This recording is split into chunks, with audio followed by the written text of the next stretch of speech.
Another gorgeous night down on the Bayou for Game 7. A winner-take-all game between Little Rock and LSU, a 4 seed against a 1 seed. Last night, Little Rock shocked the college baseball world, upsetting LSU here in Baton Rouge, 10-4, forcing this Game 7. They had to win a couple of games yesterday, took down a very good Dallas Baptist team to get to the regional final, and then upset LSU last night. LSU kind of self-destructed, if you will, forcing this Game 7. And welcome, Dave Neal, my man, Ben McDonald. We have been together attached at the hip now for like 4 days. Feel like we're almost married, buddy, but it's been fun. A lot of time at the ballpark, Dave Neal, but I've enjoyed it as usual hanging out with you. It's been a great regional, And look, when you talk about Little Rock, you're talking about a team, man, playing with house money. You know, wasn't supposed to be here, man. Here they are. But see, nobody told them that they weren't supposed to win, and here they find themselves in the regional finals. All right, so LSU, obviously, first 2 games, fantastic. But what do you make of LSU this entire weekend as we look at this Game 7? Well, it's kind of what we thought. The first 2 games, the run prevention has been off the charts for LSU this year. They have been outstanding. One of the best pitching staffs they've had in a very long time. Anthony Ianson, of course, Anderson has led the way. 1A and 1B, they were outstanding. Combined 18 strikeouts, only 3 walks. Neither one of them allowed a run. But yesterday was a different story. LSU gives up 10 runs to Little Rock yesterday. They had 11 walks yesterday, and 8 of those 11 walks would come around to score. That is a killer. Meanwhile, Zach Calvin's going to get the baseball today. Been a reliever all year long, 20 appearances. He's been their best reliever, but this role is not unfamiliar to him. Last year at Wofford, he made 17 starts and pitched in a regional as well, and so he's kind of at home in that starting role. All right, Little Rock, let's face it. When they ended the regular season, they had 19 wins. They had a 243 RPI. They lost 13 of their last 14 regular season games. All Coach Chris Curry wanted was them to have a chance in the postseason. They snuck into the OVC tournament, won 5 straight games. They've now won 8 of their last 9, and here they sit. Just 1 win away from going to a Super. Yeah, I tell you what, they were shut out in Game 1 by LSU, but how about 40 runs in their last 3 games? And the 7-0 hitter, Angel Cano. It has been the Cano show at the Baton Rouge Regional. He has gone off, Dave Neal. 8 for 15, 3 home runs, 3 doubles. And how about those 14 RBIs? Nobody in regional play this year has more RBIs. And look, he is doing it at the bottom of the lineup in that 7-hole. And that's one of the biggest reasons why Little Rock is where they are, and a chance to be super with just 1 more win. It'll be the 3rd meeting here in Baton Rouge between these 2 teams. Winner going to the Supers. First pitch coming up. Looking at the Intimidator out in the right field bleachers area overlooking Alex Box Stadium, Skip Burtman Field, the Little Rock Trojans and the LSU Tigers. LSU will be the visiting team again. It's based on whoever has not been the home team, or who has been the home team the fewest will be the home team in this Game 7, and that is Little Rock. So for the 2nd consecutive night, LSU will hit first. Derek Curiel, though, he has found it at the plate after a little bit of a sluggish start.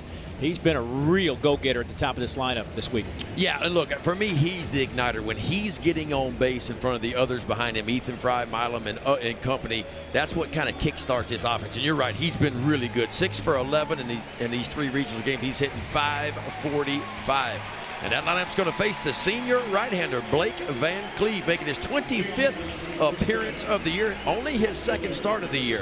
Yes, Little Rock is going to use some pitchers that have pitched already in this regional. This is Van Cleve's 3rd appearance of this Baton Rouge Regional, his 2nd, or his very first starting appearance, and that's his numbers on the year. 2-3 with a .573 ERA. He does have 3 saves, picked up 1 save in the regional just a couple of days ago. So don't know how long he's going to go, Dave, but he's out there for a while. They're hoping to get him through the lineup 1 time.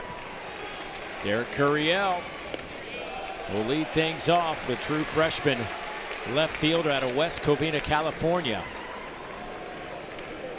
5:45 clip here in this Baton Rouge Regional.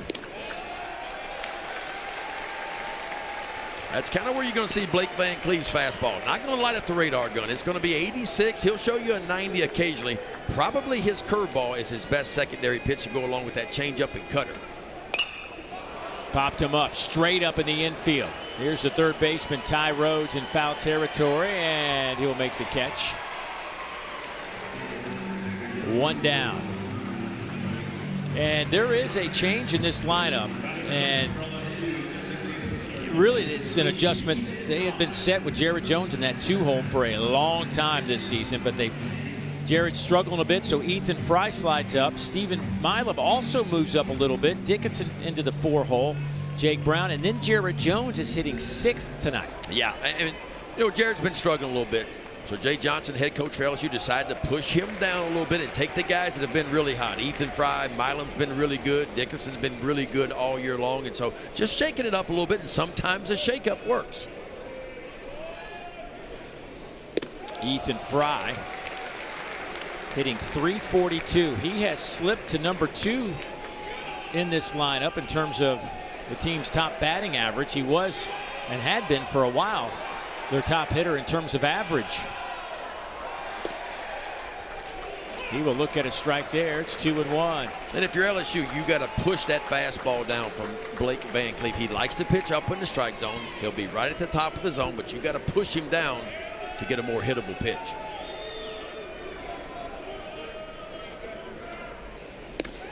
That one's up in the zone. Try. Just 2 for 12 in this Baton Rouge Regional, a 133 clip. Has 1 RBI. He has walked 3 times, but struck out 4 times. Hit high in the air. Deep, deep, deep to left field. Gone.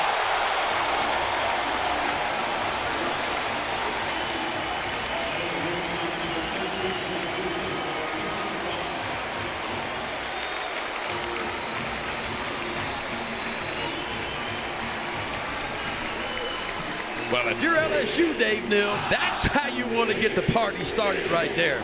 The big fella, all 6'6", 225 pounds of him.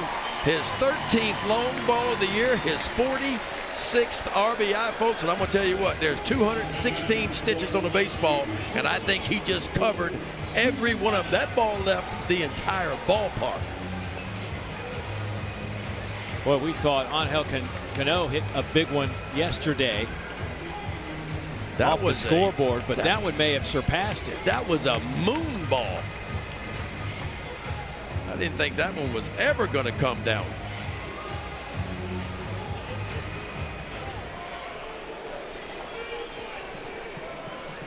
Well, here's Stephen Milam, and that one misses up. Stephen Milam hitting 3rd today at 292.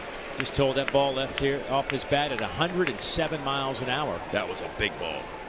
I kept watching for it to land, and I finally saw it. It cleared everything. It took one big hop back there. Popped up left side. Shortstop Seguin calls everybody off. 2 down. Well, I tell you, Ethan Fry got a pitch he can handle. 3-1 count, sitting on a fastball, and he got one just above the belt.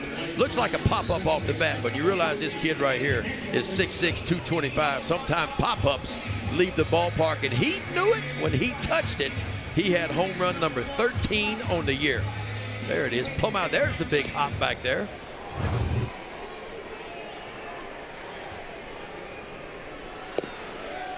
Two down now for Daniel Dickinson.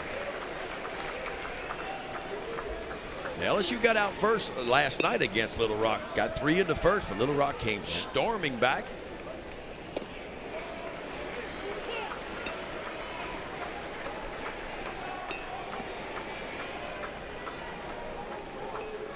Dickinson has reached base in 17 straight games, hitting .273 this weekend. He's 3 for 11, but 2 of those 3 hits are home runs. No swing. He went back-to-back home runs, back-to-back at-bats.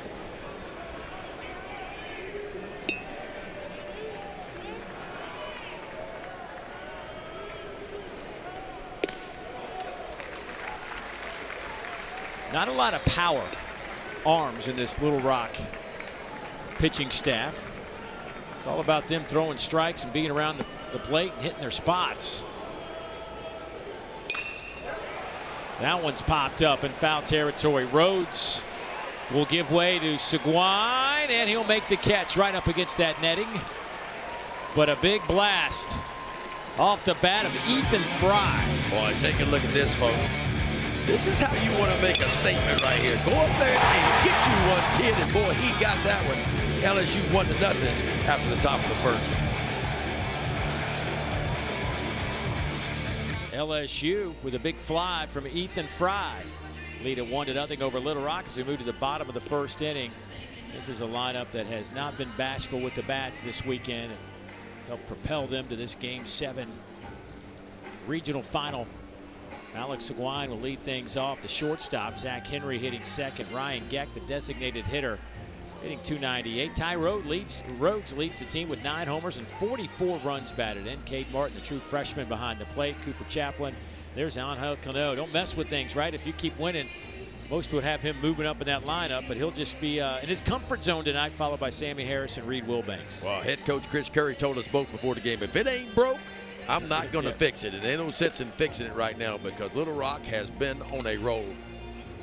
On the bump for LSU, Zach Cowan making his 21st appearance of the year, but his very first start of the year.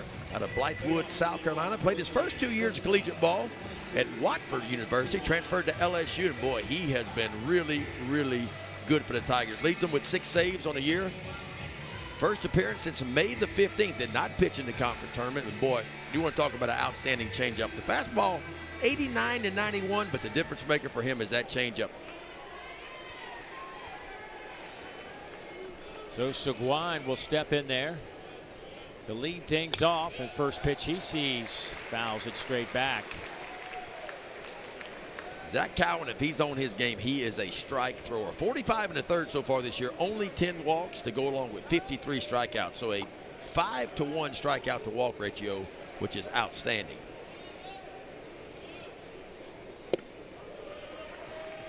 This Little Rock team hitting .275 for the season, but here in this Baton Rouge Regional, they are hitting .326.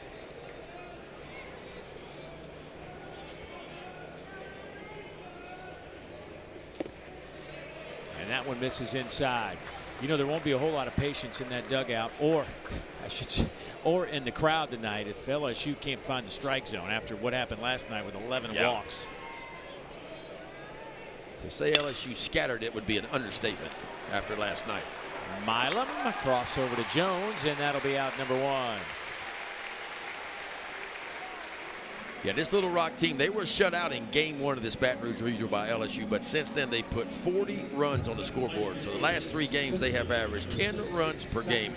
40 runs in 3 games. I'm telling you, and look, and the biggest part for me is they've done it with runners in scoring position. They came in hitting .285 this year with runners in scoring position, which is a pretty good number. Yeah. But they're 100 points better than that in this Baton Rouge year. They're hitting .386 with runners in scoring position in these 4 games. Here's Zach Henry.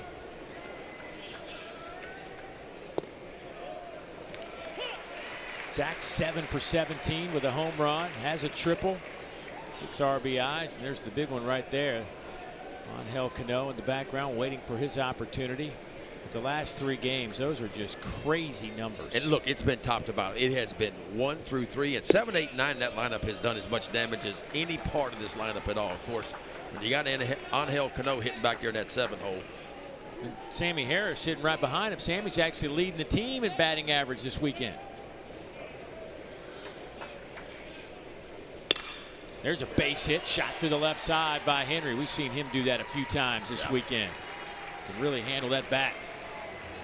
Well, they went and got him some new sticks. They visited the Marucci factory right here in Baton Rouge, and they came away with a few toys, and they like those toys to say the least. They have been swinging it since they got here. Now batting for Little Rock, designated hitter number 27, Ryan Geck. So Ryan Geck, the DH. The junior out of Long Beach, California. Transferred in from Long Beach City College. Been a couple of years there. Second team all OVC performer in 2025.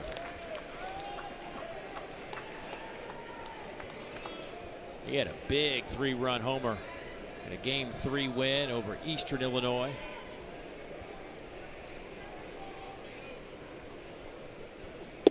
Ooh. There it is. That's the difference maker right there. like a yo-yo. Seems like it never gets to home plate. I mean, he really sells it because the fastball is 91, 92, and then it takes about 10 miles per hour off. But the key to it is that circle change. It looks just like the fastball coming, but it's about 10 miles an hour slower. Back to back. And you talk to hitters and they say you really can't pick it up because a lot of times with a circle change it'll spin a little bit differently than the fastball. But when you talk to hitters that face Cowan, they'll say the spin looks just like the fastball coming. Well, let's see if he does throw a fastball here.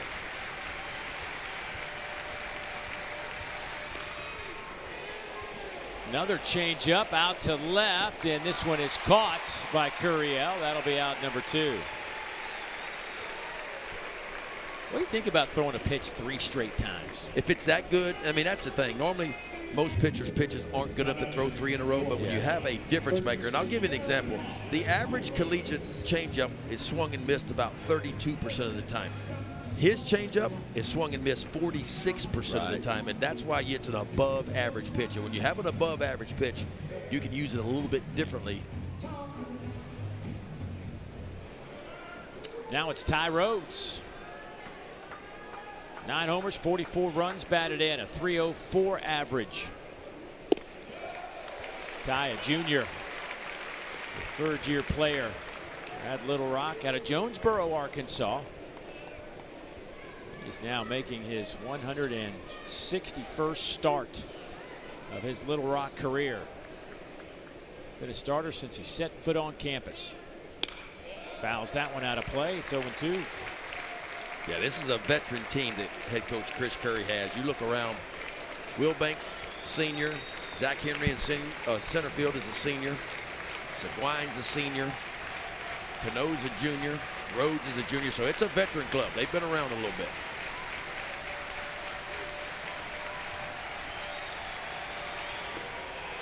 Runner goes. Hernandez with a tough time getting that out of his glove. What an easy pitch to handle, but a stolen base for Zach Henry. Little Rock doesn't steal a whole lot of bases. Only 55 of them on the year, make it 56. Pretty good pitch to run on right there. Changeup's kind of fading down away from Luis Hernandez. Has a little bit of trouble getting up and getting it down there. First run of the night in scoring position for Little Rock. Foul ball down the right side.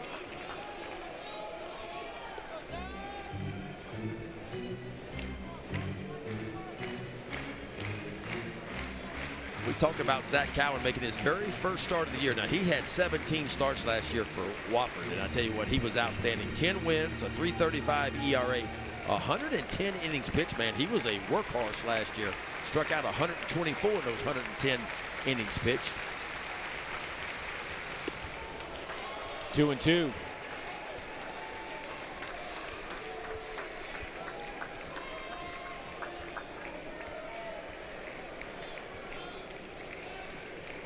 Rhodes leads this team in strikeouts. Trying to avoid that here with 2 strikes. Can't do it.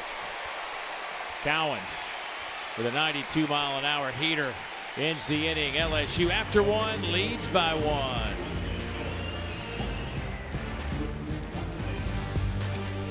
Moving to the top of the 2nd inning here in Baton Rouge. It is a 1-0 LSU lead. Game 7. Nothing like a game 7. I don't care what sport you're in. A game deciding game 7. Nothing like it. You are right about that.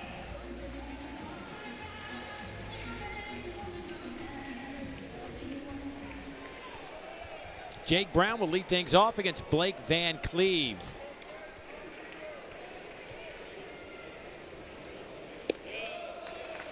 Jake out in right field again tonight, hitting .308 on the year with 7 home runs and 40 runs batted in.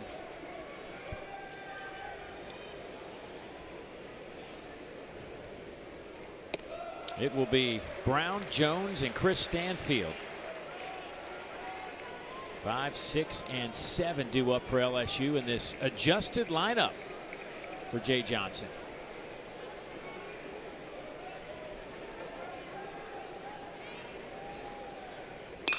Ground ball to the right side. Cano knocks it down but can't come up with the ball. He's made some stellar plays at first base this entire weekend, but couldn't come up with that one. He has been so good on both sides of the ball. To the backhand side right here, an above average play. When he goes to slide right there, the ball just kicks out of his glove.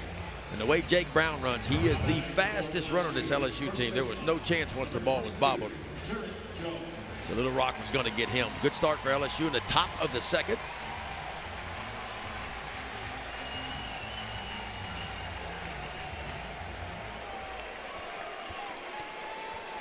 Jared Jones has really been trying to find something to cling on to in the batter's box since the SEC tournament. He's just 2 for 22, 10 strikeouts, 1 RBI, 1 walk, covering 5 games. Yeah, I mean, this is the guy LSU needs to get going right here. 28 home runs last year, 19 so far this year. Was a draftable sophomore last year. A lot of people thought after hitting 21 long balls, he may not return to Baton Rouge. He decided to come back for his junior year.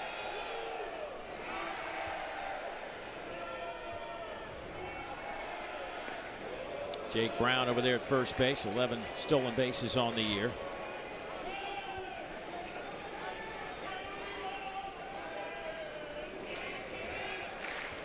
Jones still leading this team with those 19 home runs and 67 runs batted in.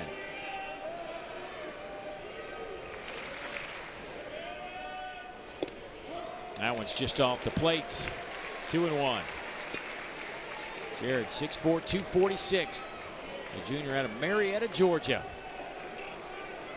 Yeah, you talked about fill up a batter's box.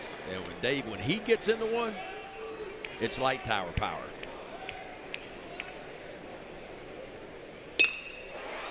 That one's out to center field. Zach Henry will move to his right a few steps and make the catch for out number 1.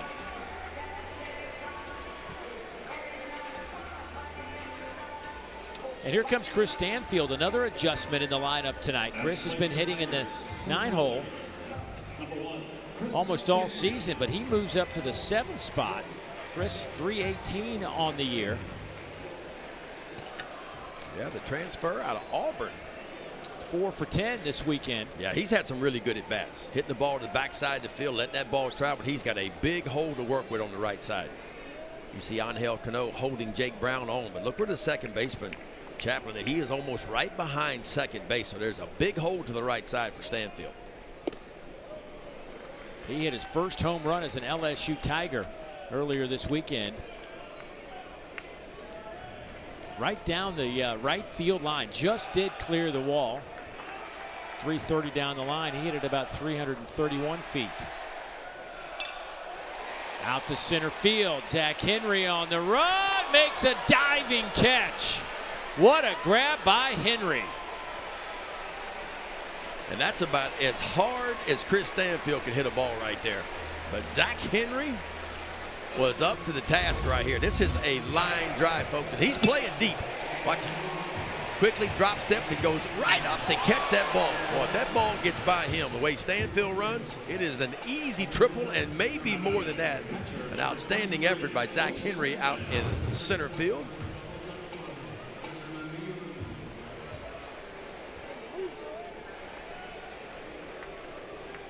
Two down for Luis Hernandez.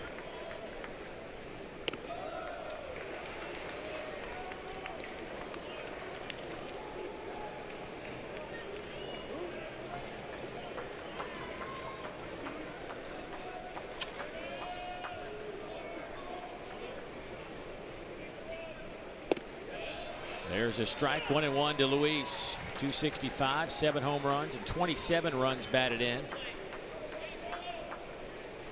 Luis, the senior transfer from Indiana State, where he spent 3 years. Yeah, he had 23 home runs last year at Indiana State.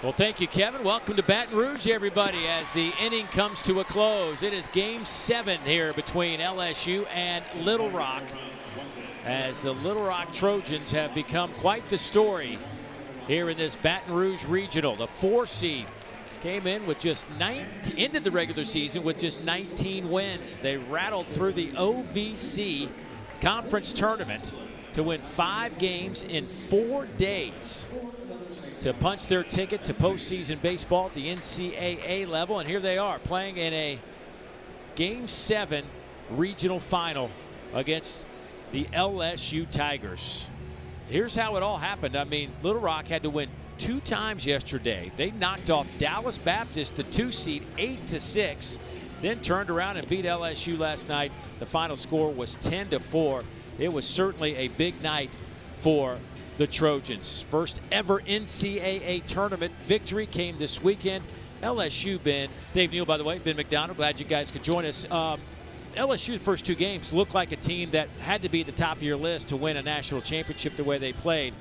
But last night wasn't their night. Yeah, I mean, the first 2 games we talked about LSU's run prevention, right? The team ERA the best since 2015, the best fielding percentage in LSU history. And it showed up the first 2 games, 2 shutouts. There's only been 4 shutouts thrown in all the regionals around the country. LSU's got 2 of them. But then last night things changed a little bit. It got a little bit sideways. LSU's pitching staff walked 10.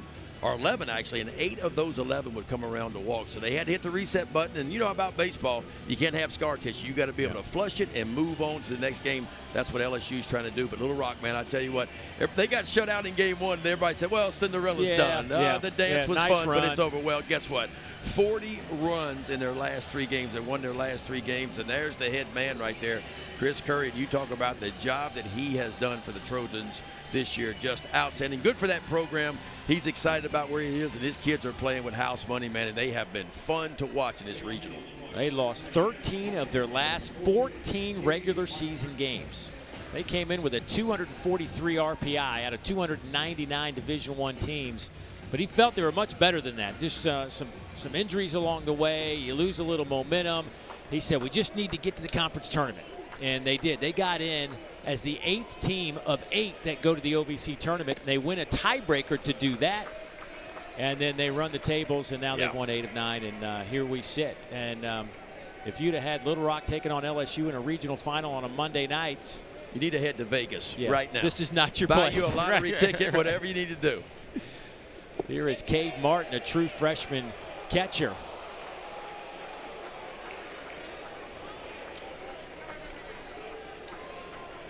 LSU leading this one 1-0.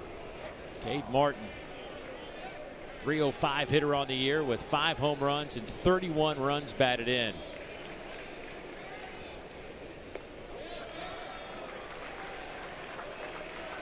Yeah, Cade Martin, the only underclassman for the Trojans on the field right now. Just a freshman and a true freshman.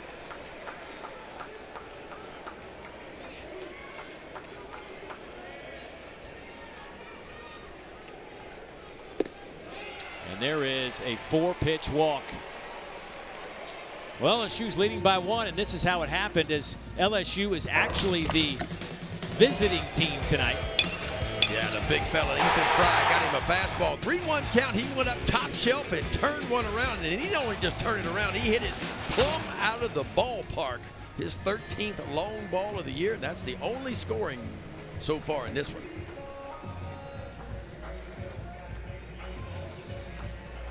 That ball was hit 107 miles an hour off the bat. Cooper Chaplin now. He'll step in there and get plunked. And boy, you can start to hear some moans and groans in this crowd after what you talked about. 11 walks, 8 of them came in to score last night. But Zach Coward, who's on the bump for LSU, typically a really good control and command guy. Not going to light the radar gun up with that fastball. It's going to be right around 90, 91. Changeup is a difference maker for him. He'll show you an occasional slider as well, but typically he has really good control. Only 10 walks in his 45 1/3 so far this year. But trouble on the horizon. Angel Cano, he has set this place on fire this weekend. Angel, 8 for 18 this weekend. 3 home runs, 4 doubles, and 14 runs batted in. And he squares up to bunt.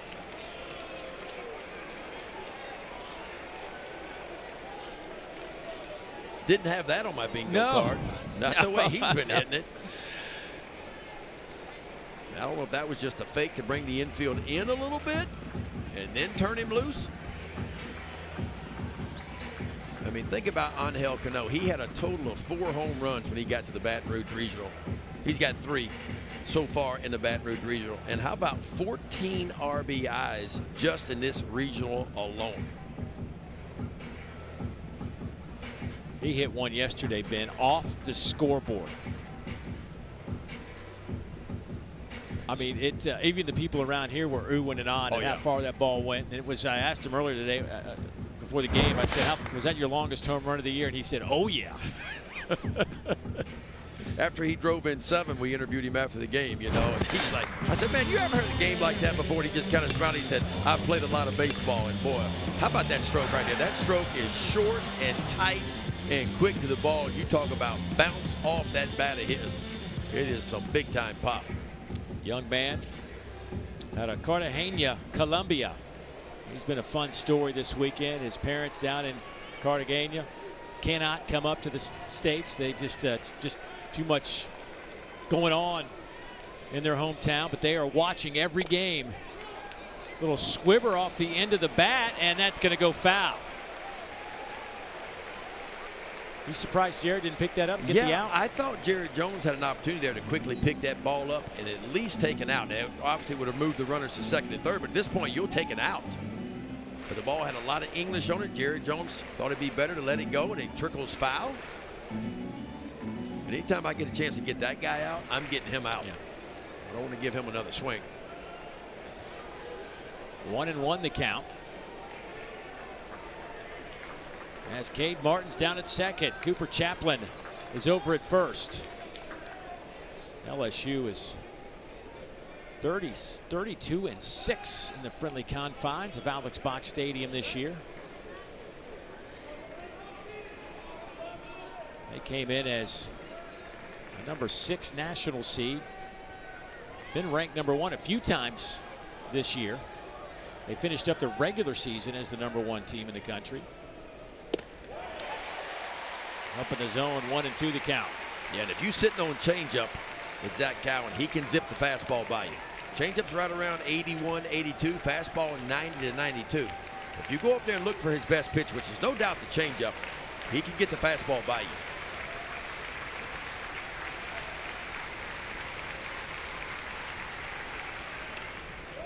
Fouls it off.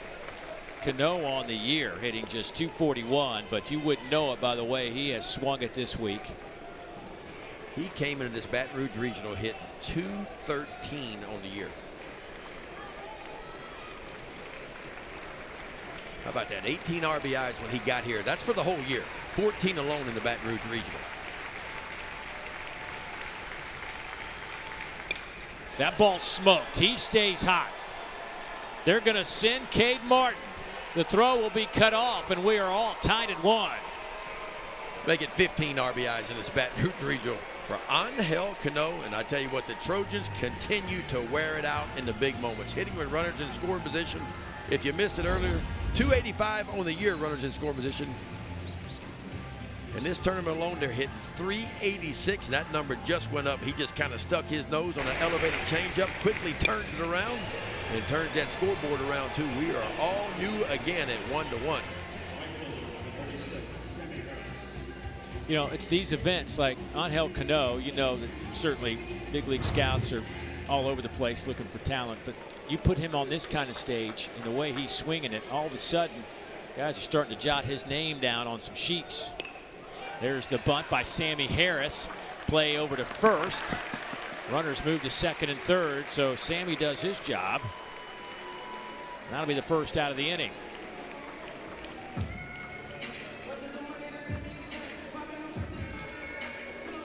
Here comes Reed Wilbanks, the 9-hole hitter. Reed out in left field. Redshirt senior transfer out of Connors State College, where he played a couple of years.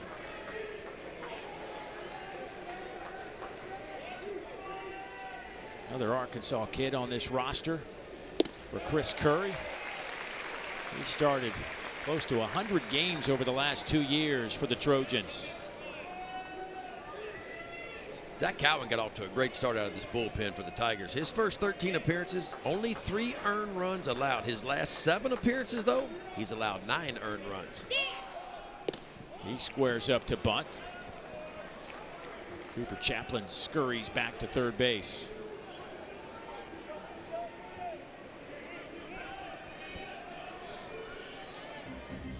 Of course, Zach Cowan, a couple of years at Wofford, where he was a starting pitcher, had 18 starts with Wofford, but first one this year for LSU.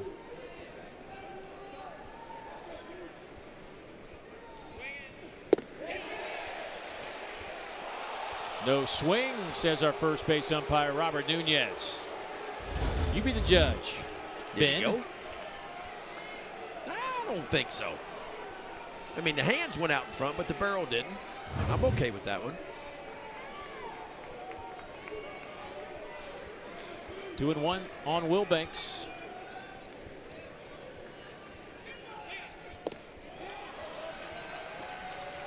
Wilbanks.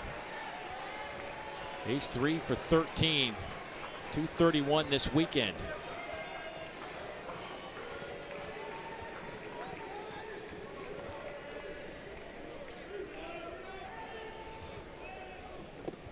That one's down in the dirt. And another walk. That's 2 walks and a hit batter. A single and a sacrifice this inning.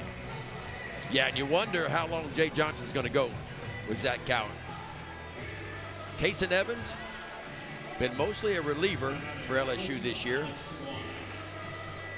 But he's been starting as of late. And he has not pitched in this regional. He's got a big arm down there. There he is right there. Kason Evans can give you length. Just a true freshman, but he has had an outstanding year. 6 saves on his resume this year. The bases are loaded for Alex Saquon.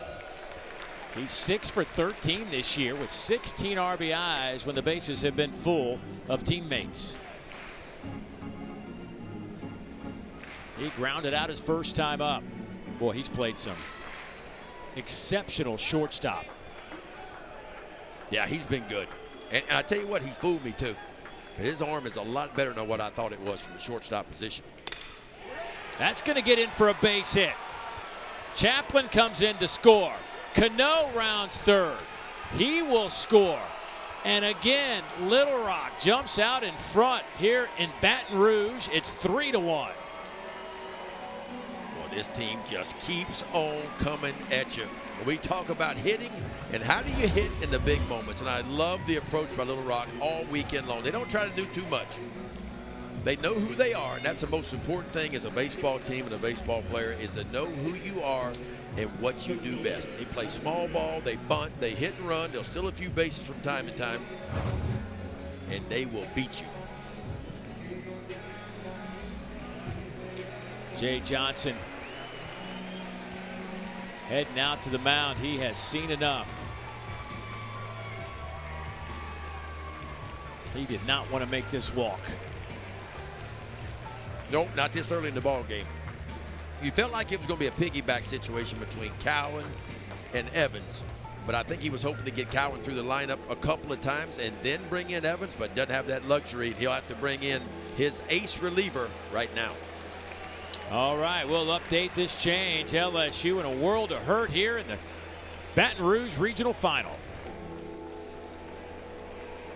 Some of the images from last night when Little Rock really put it on LSU, and just a fantastic performance all the way around. Malcolm Brown ate up some big-time innings coming out of nowhere as Little Rock enjoyed the victory to force this Game 7. There's their coach, Chris Curry. There's Malcolm Brown. And everybody but Malcolm is available to pitch tonight for Little Rock. But Malcolm tried to convince his coach that he could go, but he was like, let's slow down just a second. You threw up over 80 pitches. Yeah, he did. He was good, too. There's the freshman Kason Evans out of Houston, Texas. 6'2", 194-pound true freshman, making his 18th appearance of the year. How about those numbers? 3-1 with a 1.96 ERA, 53 punch-outs, only 16 walks. Mid-90s fastball. He'll push higher than that from time to time. He, too, has a really good changeup. High chopper out to second. Nope. Misplay it at second base. A run will score. and they'll be at the corners again. LSU has been about as good as anybody in the country defensively. This infield has been almost flawless. So that is a surprise out there at second base. Yeah, it looked like to me Daniel Dickinson got sped up just a little bit right here. Watch him as he goes a step. He puts a little extra on that flip. When he does, it is up and away to Stephen Milam. Ball gets away. That is only the 4th error of the year for Dickinson at second base. LSU came in fielding .982, which was the best in school history, is how good they've played defense this year.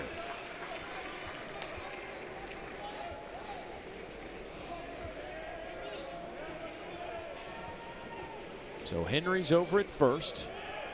That moves Seguin over to third base. And it's a 4-1 ball game. Shallow center field. Long run for Stanfield. Can anybody get it? It drops between 3 Tigers, and it's now 5-1. And Stanfield is still down.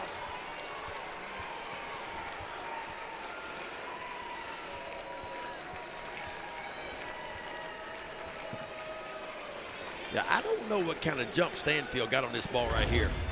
Probably like it stayed in the air a long time now. He's deep back there. See how deep he is? Oh, he's coming hard. I mean, going as hard. Dickinson going out with his back to the infield. Nobody can get there.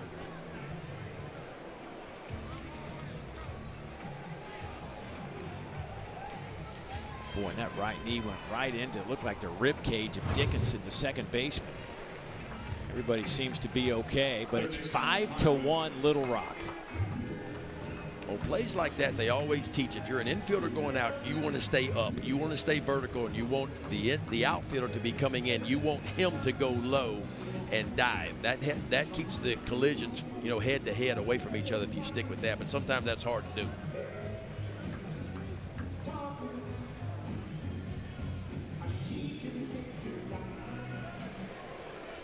Jay Johnson out to the mound to talk to Case and Evans right now. This seems to be more about a pep talk of, hey, man. Yeah, this is just to kind of calm them down a little bit and say, hey, there's a lot of baseball left to play. I want you guys to stick together, hit the reset button a little bit. We're going to get back in this ball game. It's the 28th time that there has been an NCAA regional here at Alex Box Stadium, either the new one or the old one. This is a program that has pretty much been the gold standard for the last 30 years in college baseball. You talk about typically dominate here in Baton Rouge in regionals. They are 91-18 as LSU in regional play here in Baton Rouge. That's an .840 winning percentage. 7 national titles since 1991. The last coming in 2023 under Jay Johnson. A team that featured Paul Skeens and Dylan Cruz, who are both already in the show. Getting that big league per diem now. Yeah, a little bit different than that D1 per diem. Yeah. Just a shade different. Ty Rhodes steps to the plate. He'll look at strike one.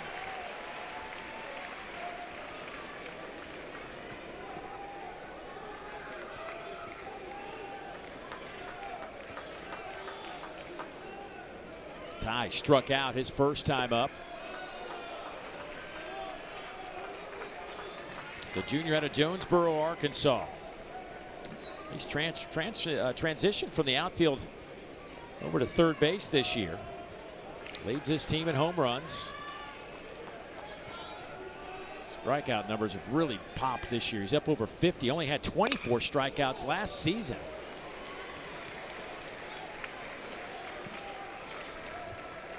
This is an offense for Little Rock on the season, hitting .275, 53 home runs, but they do have 7 of them in this Baton Rouge Regional, averaging 6.1 runs per game. They've got 5 already for the game in this one. 96 miles an hour off the plate. It's 2-2. 5 runs have come in. And there's only one out.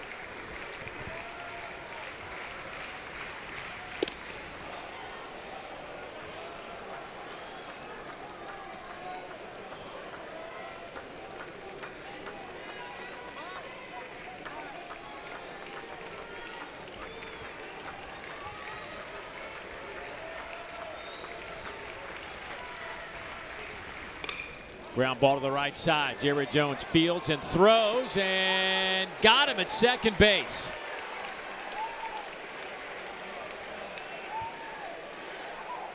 And here comes Jay Johnson out. He probably wants to know something about that slide, perhaps, to see if he stayed in the sliding zone.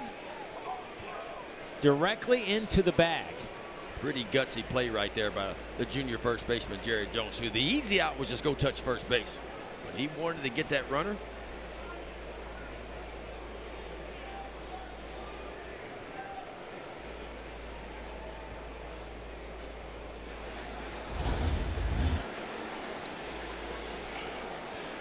LSU challenging the call of no forced play slide rule at second base. The play is under review. Tell you what, it looks like he went directly into the bag to me. Yeah.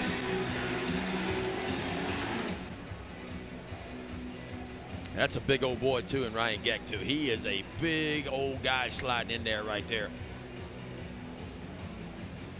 I don't think the slide was late. No, he's down. Now, did he go past the bag? You're not allowed to go past the bag. I don't think he did. And he's standing on the bag. I just don't see it. And in college baseball, you got to go directly. You cannot veer one way or the other outside of a direct line to that bag. And the slide was certainly on time and didn't go past the bag. Could it be something to do with the upper body contact in the milem?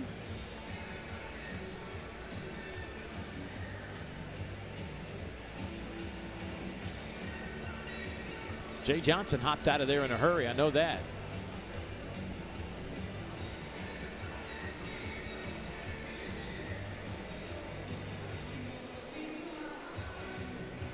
So there is a video review center in Pittsburgh, which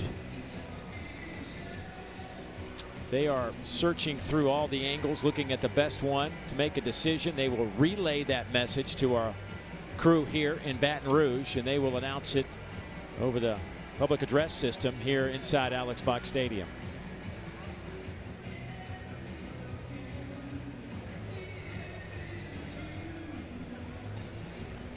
I just don't see. I don't see that there. I don't see anything there. Yeah.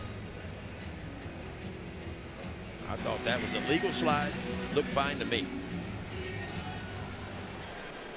After review, the runner from first is out on a routine out call at second base. There is no forced play slide rule. LSU has one challenge remaining.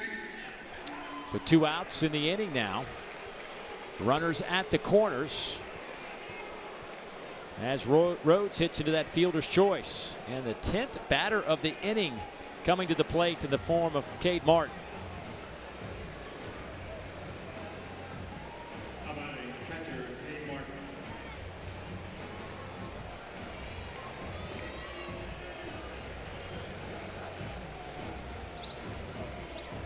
And Murray State just took down Ole Miss in Oxford to move on to the Supers. A 12-3 advantage for Murray State disappeared rather quickly, and Ole Miss closed it to 12-11, but could not get over the hump. And now Murray State has punched their ticket. They are one step away from Omaha. And another top 16 national seed goes down.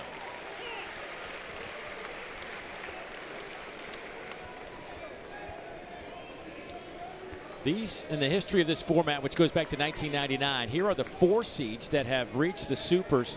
Murray State, the latest. Evansville last year. Oral Roberts did it in 2023. And certainly Little Rock hoping they can do the same as Murray State.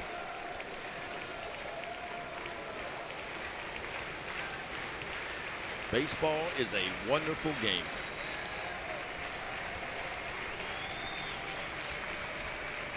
That Stony Brook team in 2012 came to Baton Rouge and beat the Tigers here. Yes, they did. In the Super Regional.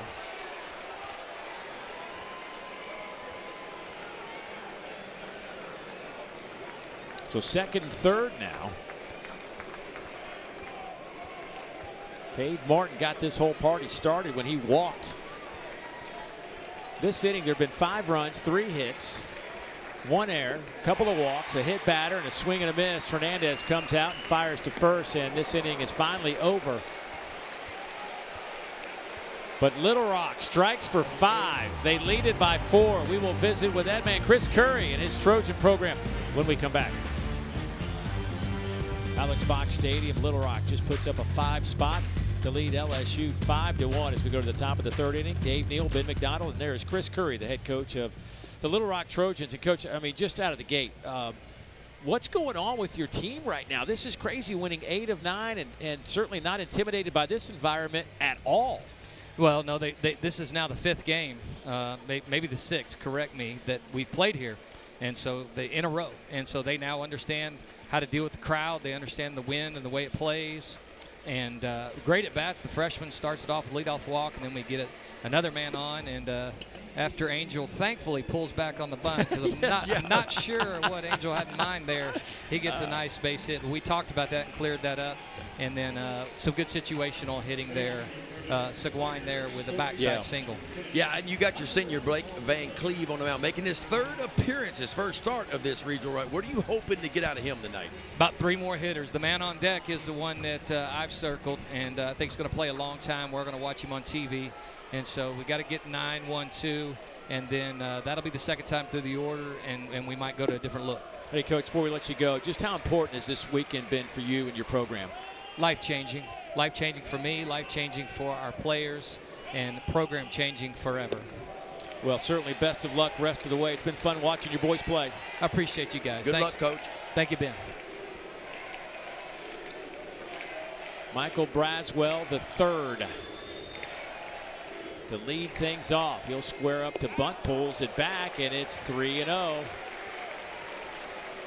if you're LSU, that's what you got to have. You got to have a few walks, some base runners, and maybe a long one to get back in this one.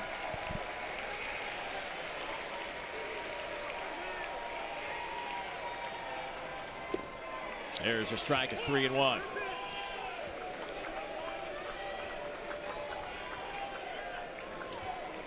He said it all weekend. We're just playing with house money. Chris Curry, head coach at Little Rock. And you can tell they are too. They have been loose since they got here. Didn't have a lot of expectations when they arrived. Nobody gave them a chance.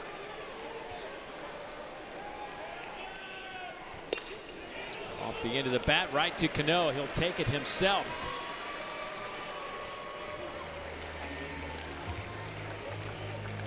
Well, next weekend you can catch the NCAA Baseball Super Regional action across ESPN, ESPN2, and ESPNU, as well as streaming on ESPN Plus. For more information, visit NCAA.com, the home for all 90 NCAA championships. Here is Derek Curiel, the leadoff man. Popped up in foul territory to start this game. Again, LSU is the visiting team for consecutive games here in this regional final.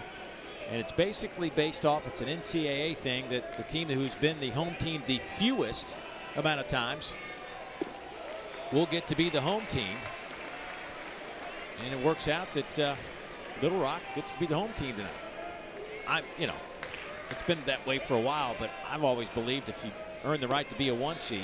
Yeah, you would think if it came down to a game 7, you would think the team that earned the national seed would get to be home, but not in this case. You do get to stay in your home dugout. Boy, another 3-0 count from Blake Van Cleve.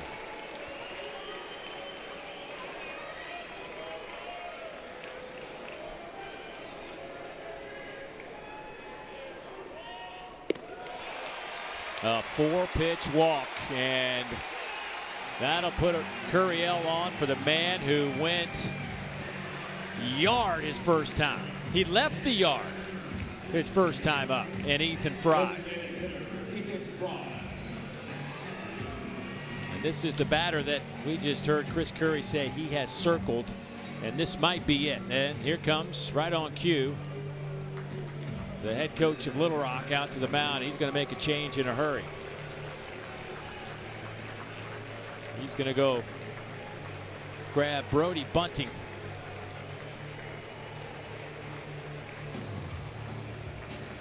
The junior right-hander out of Sherwood, Arkansas.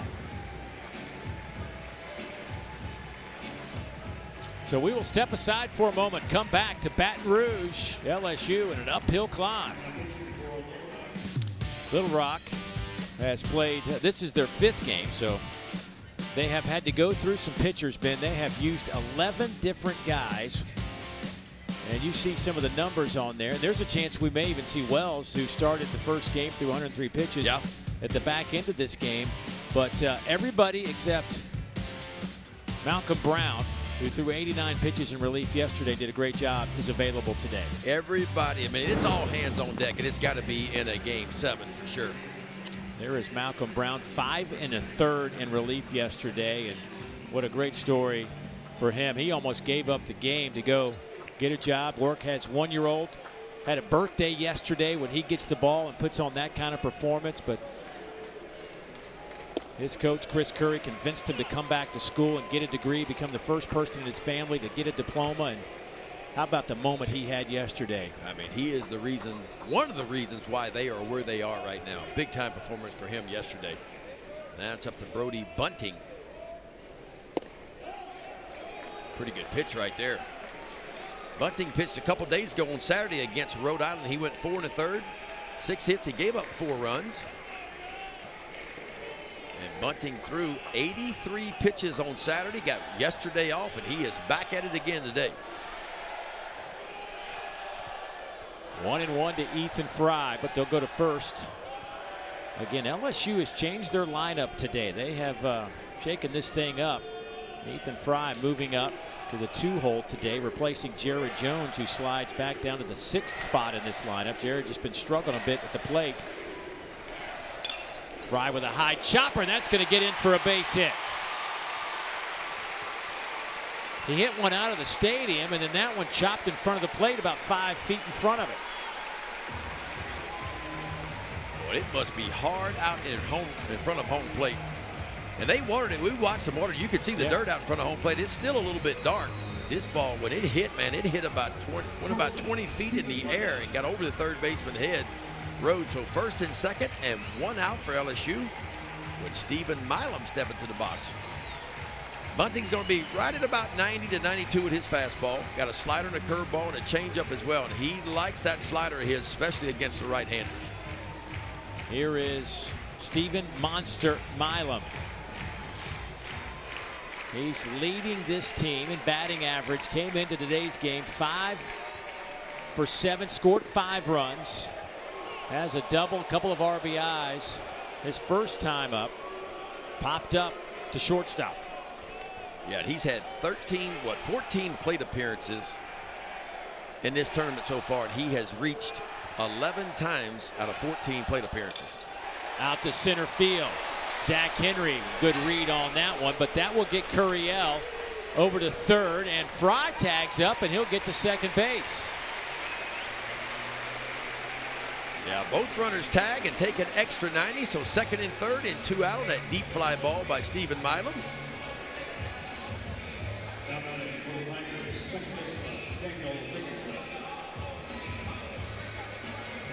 Daniel Dickinson. He popped up in foul territory. His first time up to end the 1st inning.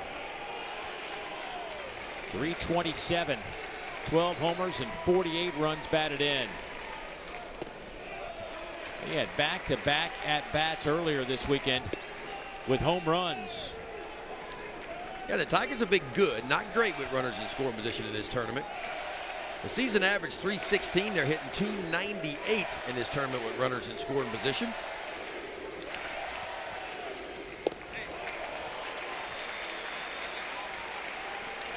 Dickinson splits this year. You couldn't ask for more. He is 329 against right-handed pitching. He's hitting 329 against left-handed pitching. Makes it easy to pencil him into the lineup every day.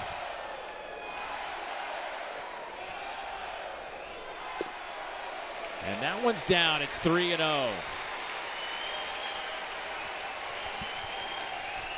Well, This crowd is wanting to get into it, and it's going to take one base hit, and this place will be rocking.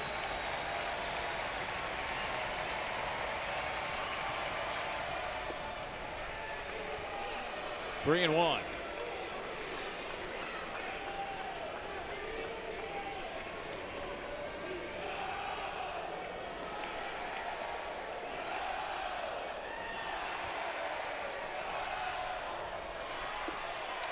Misses inside. They will be loaded.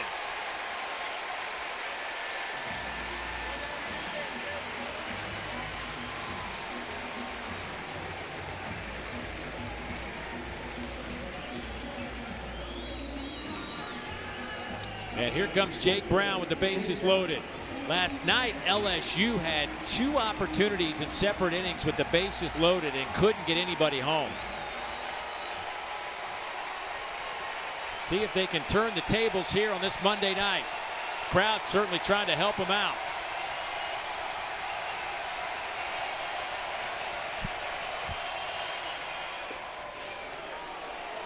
.93 at the knees. Jake Brown, 7 homers, 40 RBIs on the season.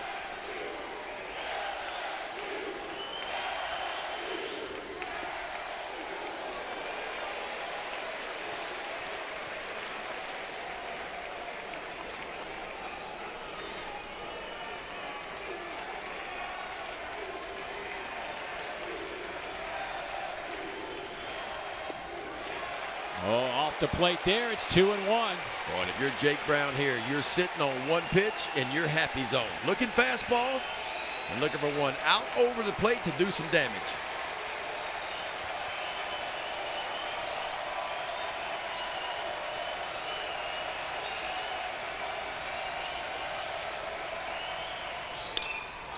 Shot down the line and left, and that'll be a foul ball. Derek Curiel over at third base. He walked. Ethan Fry, he singled. He's at second. Daniel Dickinson, he walked, and he stands at first base. All in front of Jake Brown.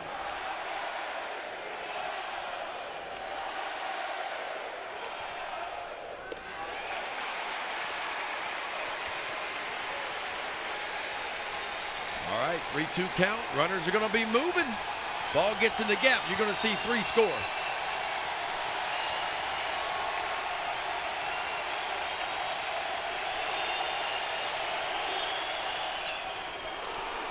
High fly ball left field.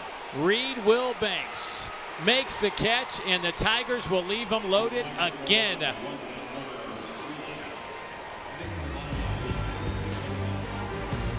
(5-1) Little Rock. We'll visit with Jay Johnson on the other side. Back at Alex Box Stadium, Little Rock out in front. Moved to the bottom of the 3rd inning. Dave Neal, Ben McDonald, Jay Johnson kind enough to put a headset on for us. And Coach, after the game last night, obviously it wasn't the type of game you've been playing all year. Last night you said guys just need to execute in these moments. And so what was, how do you do that? How do you get your team to kind of function in those environments? Well, we actually went through with the team today how we were going to set the lineup, what we were going to do from a pitching standpoint, and told them what we needed them to do to win.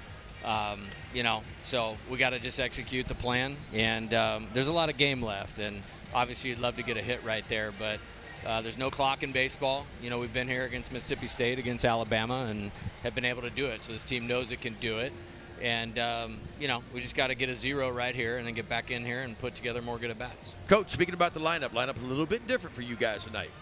Yeah, for sure. And they're going to make a lot of pitching changes. We wanted to give ourselves versatility with left and right and pinch hitters, and put guys in spots to be successful. And then ultimately, if we get good at bats, we feel like we can run up the run total.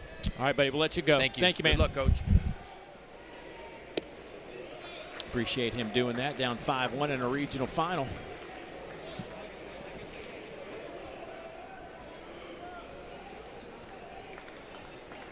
And boy, that's this crowd was just pumping there for a moment. And then the fly ball. This one out to left. So Chaplin put a good drive into it, but caught by Stanfield out there. But this crowd, boy, they were just begging for an opportunity to explode. And again, it's those moments where he's talking about you got to be able to execute your plan. Yep. I mean, it's one thing to get runners on. It's one thing to get them in scoring position, but can you come up with the big hit to make a difference? And that's kind of what's eluded LSU a little bit last night and again so far tonight. Angel Cano, can he stay hot?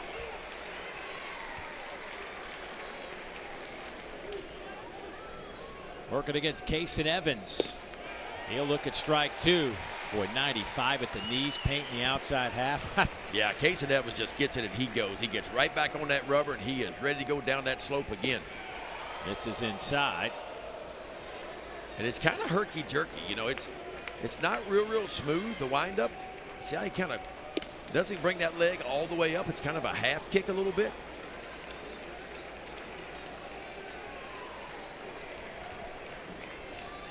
Cano's average up to 246. Swing and a miss. 2 down. Cason Evans began the year in the bullpen. He's been in the bullpen most of the year for LSU. Now, he did have some spot starts. See, it's a short leg kick, but I tell you what, he drives off that rubber. And typically, the harder you push off that rubber, the more velocity you will create. And that's a really good slider working down and away to Angel Cano.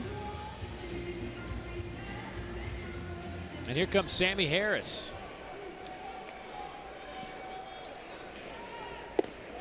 He swings and misses.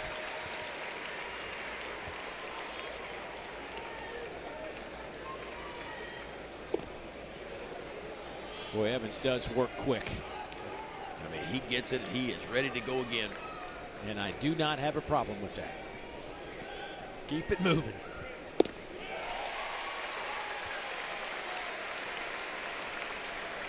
Pitch clock is up there, but the batter doesn't have to be ready and looking at the pitcher until 8 seconds on that clock. To the right side, Jones will scoop, underhand toss to Evans, steps on the bag, and that is a clean inning for LSU. See if they can turn that around to some offense. Jared Jones will start things off when we come back.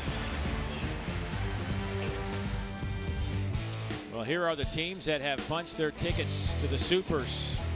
A couple of more to be determined now here in the Baton Rouge Regional and in Hattiesburg. Southern Miss and Miami going at it right now. As a matter of fact, ESPN's the home for the NCAA College Baseball Regionals. Around the clock multi-game coverage going on right now. Scan the QR code. ESPN Plus subscribers can access expanded coverage with Squeeze Play. So if you want to watch both of these games, this one in Hattiesburg and here, go to Squeeze Play, or you can just stay with us. And Jared Jones, you know, he just took a deep breath. First pitch, base hit, and boy, did he need that. Yeah, if there was anybody that needed a base hit, it was a junior first baseman for LSU. And that's a good sign right there, because when he lets that ball travel and hits a bullet to the backside of the field, he's starting to see it a little bit better.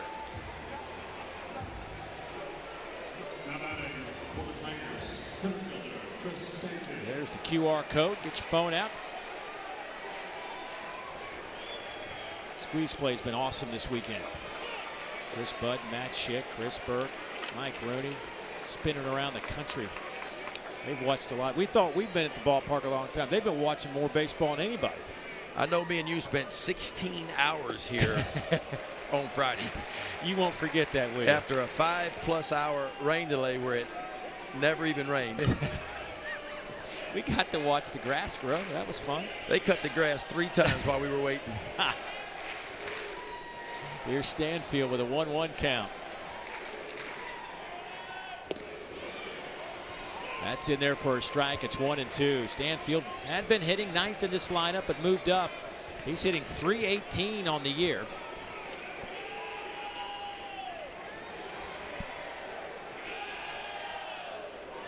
Fouls it straight back. And he hit well in SEC play. That 30-game SEC schedule, he led LSU in batting average out of the 9-hole. And he's had some really good at-bats in this regional. Stanfield, a couple of years at Auburn with the Tigers on the Plains. Moves over to LSU this year for the first season, and he certainly has had a fantastic year out of Tallahassee, Florida. He was a top 100 prospect coming out of high school, top 20 outfielder.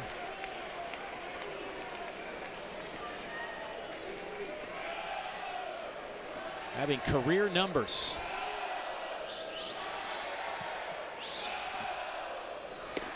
That one's up and in. It's full, 3-2.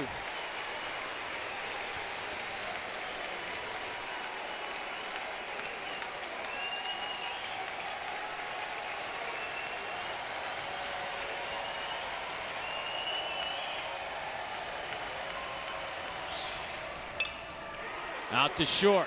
Seguin. He'll get it to Chaplin over to first, not in time as Stanfield scoots down the line, but they do get Jared Jones at second for the first out of the inning. Boy, that was a nice play by Seguin right there. That ball came up on him at the last second.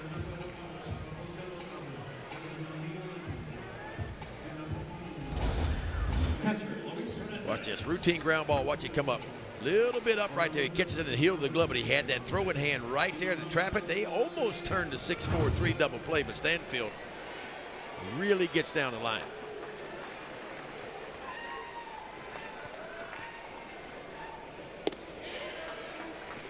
Here's Luis Hernandez, senior catcher.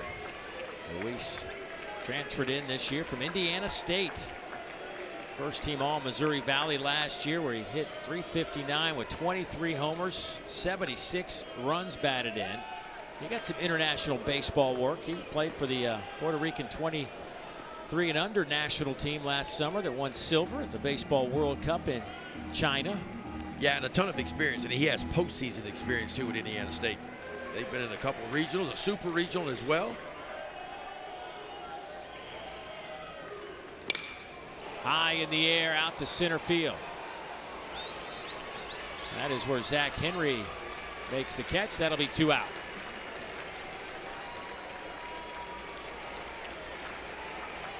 So the Tennessee Volunteers beat Wake Forest in a Game 7 situation in Knoxville tonight. And the Tennessee Volunteers, of course, your defending national champs, trying to win back-to-back. Nobody's done it in college baseball since South Carolina under Ray Tanner back in 2010, 2011. So they keep that dream alive. Yeah, look, it's been tough. I mean, you go back to Ole Miss 3 years ago, won the national championship, their first ever. They kind of go off the grid a little bit. No postseason play for 2 years. They don't even make the SEC tournament. And then Mississippi State the next year. Actually, it was State that won first and then Ole Miss, but both of them kind of went off the grid. Didn't have great teams, but Tennessee right back in the hunt again, trying to get to Omaha. Pinch hitter coming up for LSU as Ashton Larson grabs the bat. Ashton, the sophomore outfielder, pinch hit last night. He'll have a little meeting now, an offensive timeout by Jay Johnson. He's going to get Stanfield to come over and join this conversation. So they're hitting for Braswell in that 9-hole here. Yeah, that's what Jay Johnson likes to do, and certainly he loves to grab the platoon advantage whenever he can. He's got some guys on the bench like Larson that can come in and attack some moments. Josh.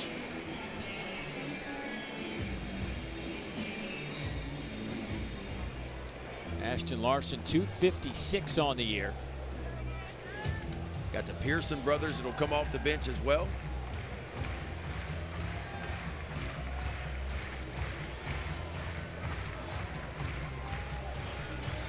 West Virginia awaiting the winner of this one.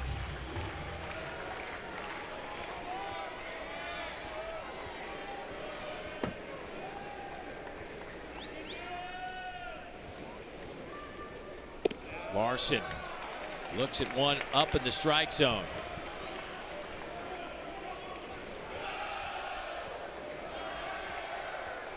Larson hitting .257 against right-handed pitching this year.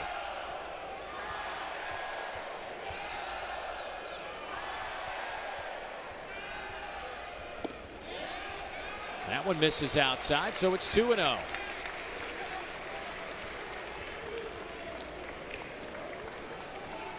Larson has a couple of home runs.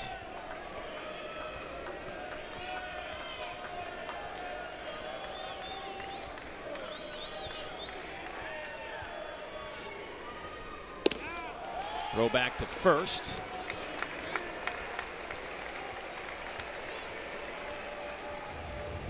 For the first 2 games of this regional, I don't know that there was a better team in America than what LSU was putting out on the field. I mean, they were executing at a high level in every aspect of the game. Last night took a step back. Had some opportunities to score some runs, couldn't do it. Tonight already had an opportunity with the bases loaded, couldn't produce a run.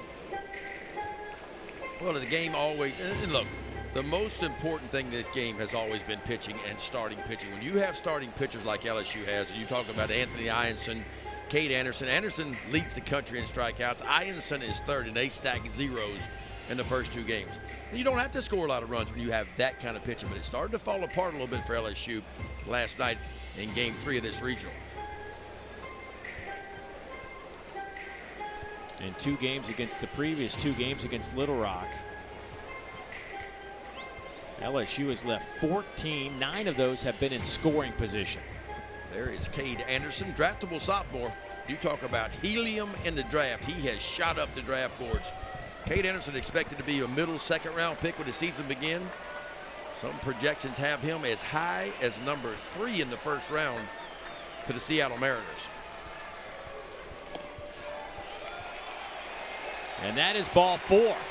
A 4-pitch walk, and now the Tigers will have him 1st and 2nd. And here comes the sensational true freshman Derek Curiel. Dave, it's not very often a freshman steps into campus at a Power 4 conference and contributes. That's one thing, just to contribute, but to sit at the very top of a lineup and do what he's done this year. 346 coming in, 6 homers, 47 RBIs. And he is advanced. When you talk about approach at the plate and hit the ball to the backside of the field, you pitch him inside, he'll pull it, but he's got a really good understanding of the strike zone typically. Curiel's hitting .345 this season. The best number on this team amongst the regulars. He is top 10 in the league in walks. Top 10 in doubles. Here comes Brady Cox. I mean, we've seen some really good freshmen step on this campus in recent years. You know, you think Alex Bregman, you think Dylan Cruz, you think players like that. And I'm going to tell you what, I saw those guys when they were here, and I've seen Curiel his freshman year. Curiel's the best one I've seen so far when it comes to plate discipline and the understanding of the strike zone. Now, Bregman eventually got there, and Dylan Cruz got there too, but they weren't as advanced as this kid. Now, both of those guys probably had a little more pop than Curiel had. Curiel started his LSU career reaching base 43 consecutive games right out of the gate. And in 38 of those 43, reached base multiple times. Dylan Cruz has the school record, up over 70 consecutive games. Yeah, that was a course of 2 years. Dylan Cruz reached in every game the year LSU won the national championship in 2023. You start thinking about that team with Tommy White, Dylan Cruz, Paul Skeens. I mean, it was pretty good place to start if you're trying to win a national championship. First time in history that 2 players from the same program went 1 and 2 in the draft. 1-0 on Curiel. 1st and 2nd for LSU. 2 down. They trail by 4. Well, I tell you what, that's a pretty decent pitch right there. And for me, the strike zones in this, I mean, strike zones have been kind of small to me. I thought it was small last night.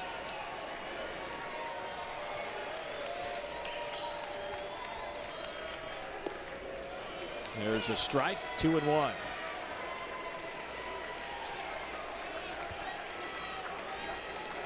LSU and Little Rock have met one other time. They played a 3-game series back in 2005. Back at the original Alex Box Stadium, the Tigers won all 3 of those.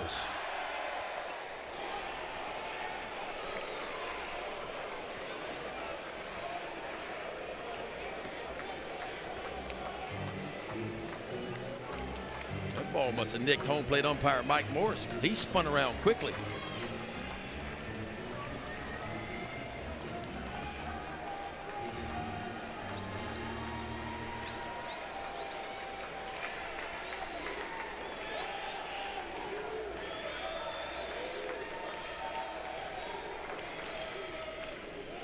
That one gets away from Cade Martin. Runners move up to 2nd and 3rd. And the count will be full. It'll be 3-2 with 2 outs. The head coach, Chris Curry, walked Curry out yesterday with first base open. Not going to do it in this one. Now, Jones was hitting right behind him. Now, Ethan Fry is there, and Ethan Fry has already got a home run tonight.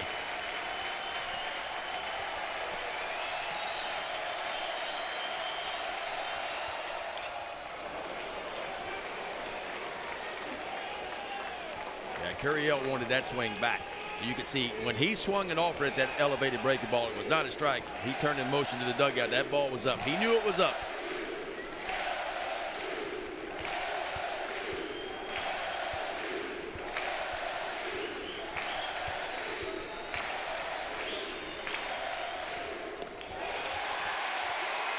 They are loaded again.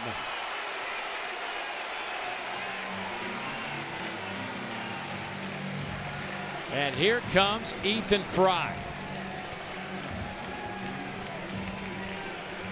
Now batting, designated hitter, Ethan Fry. 2 for 2. Average up to 351. Out of Rose Pine, Louisiana.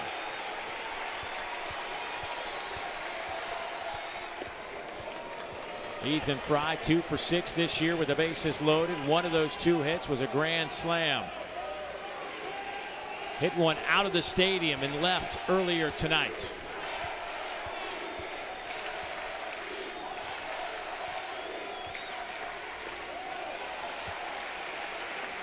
LSU left them loaded in the 3rd. Didn't get anything. Loaded again here in the 4th.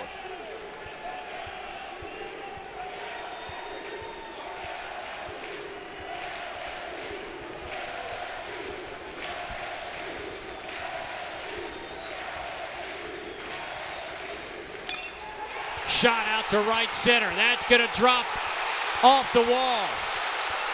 Stanfield scores. Larson scores. Curriel scores. Listen to the box.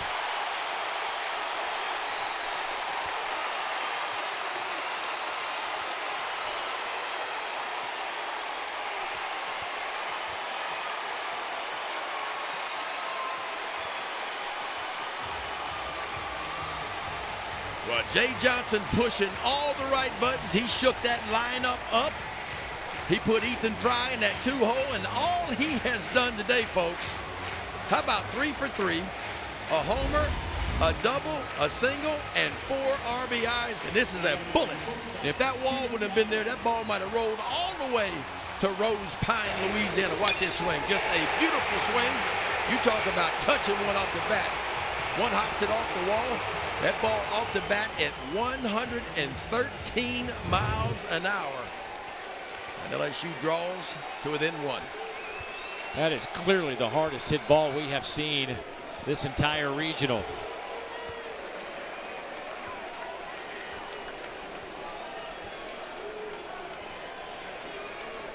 "5-4 is our score.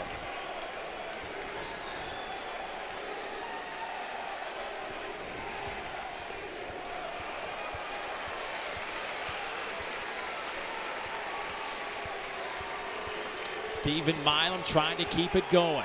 0 for 2. Ethan Fry, by the way, all 5 of his regional hits have been for extra bases. 2 doubles, a triple, and a home run. Popped him up. That'll get out of play.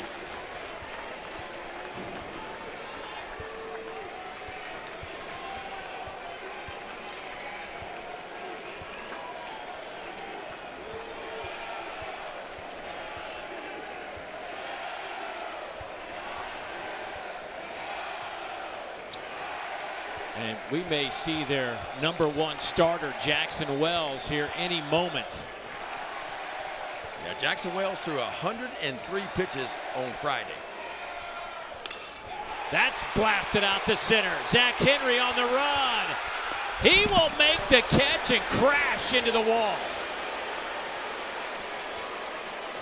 Inning is over. Wow. There's a lot going on at Alex Box Stadium tonight. Zach Henry, the senior outfielder for Little Rock. Get on your horse, kid, and boy, does he ever. Shaded toward right center field, off and moving fields, the track up and against the wall to collect that one. Big time play for Zach Henry. Got ourselves a 5-4 game, but the 5 runs for Little Rock came in the second. You know, part of an onslaught. There was a walk, couple of walks, a hit by pitch. Saquon had a big 2 RBI single, and then Ryan Geck blooped one in. He picked up an RBI as well. And just a moment ago, LSU picks up 3 on a bases clearing double by Ethan Fry. And now we'll start things off with Reed Wilbanks in the 9-hole, and then it's back to Alex Saquon and Zach Henry. Yeah, Little Rock shut out in game 1 of this regional against LSU, and since then, the next 4 games, all they have done is put 45, not runs, but points on the scoreboard. Yeah, we got finished with runs a long time ago. we're into points now.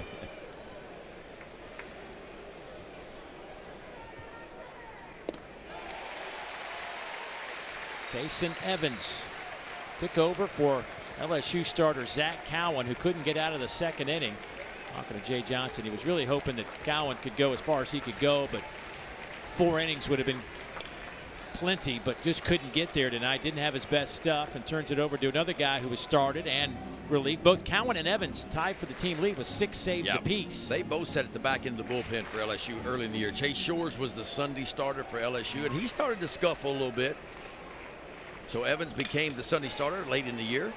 Wilbanks is going to drop one in left center. He will put the brakes on and get back to first. So a good start for Little Rock.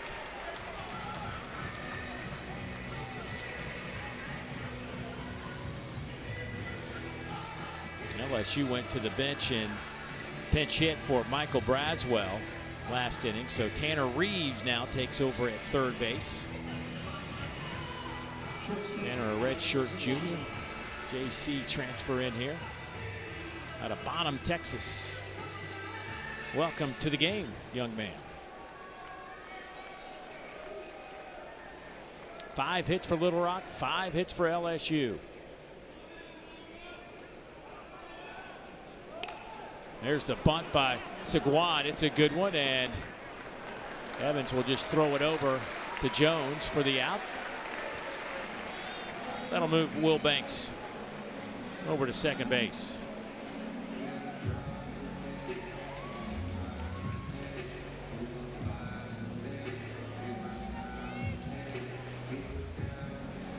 Zach Henry singled, stole the base back in the first, hit into a fielder's choice, but reached on an error in the process. His second time up. Little Rock already 7 opportunities. This will be their 8th with runners in scoring position. They are 3 for 7 right now. 429. Big swing from Zach Henry. He's trying to juice one out of here. He's got 5 home runs on the season. That's Casey Evans. He's got that splitter. You can tell the grip that he goes to when he's in a stretch position. Grabs that splitter, and it's a tough chance for hitters because the fastball is 95, 96. He throws that splitter in there. He takes a lot off of it. There it is again. So you go from 95, 96 to 83, 84. That's a big adjustment. Little Rock's hit 7 home runs in this regional, and that's a significant number because they were not a home run hitting team at all. Just 46 home runs at the end of the regular season. No, there was nothing about their numbers that said they should be in a regional final. Nothing. Well, that just misses. All the 11,000 umpires thought that was a strike.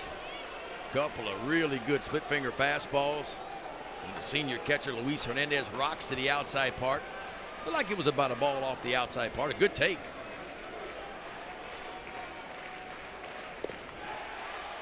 Almost in the exact same spot.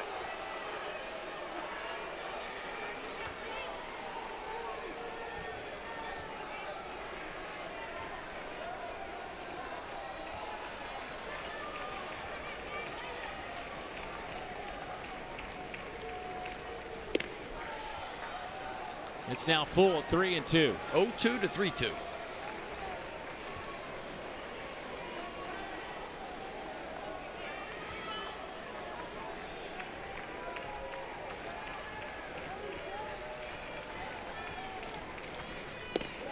got him swinging.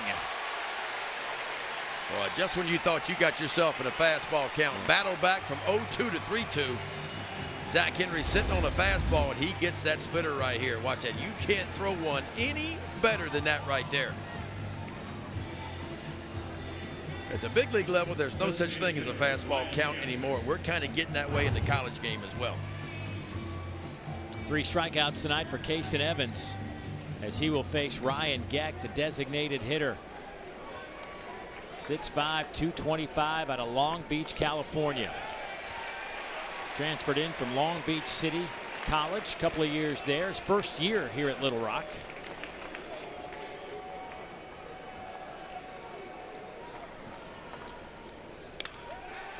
Fouls that one back into the netting. It's 0-2 on Geck.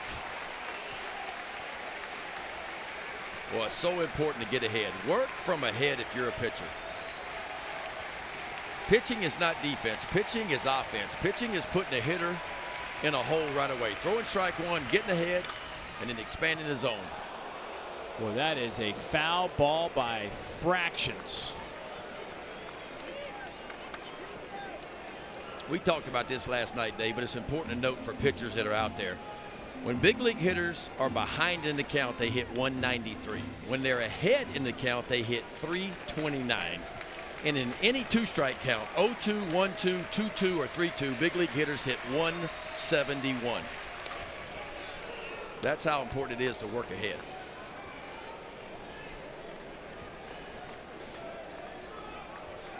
What was it with 2 strikes? 171 big league hitters are hitting in any 2-strike count.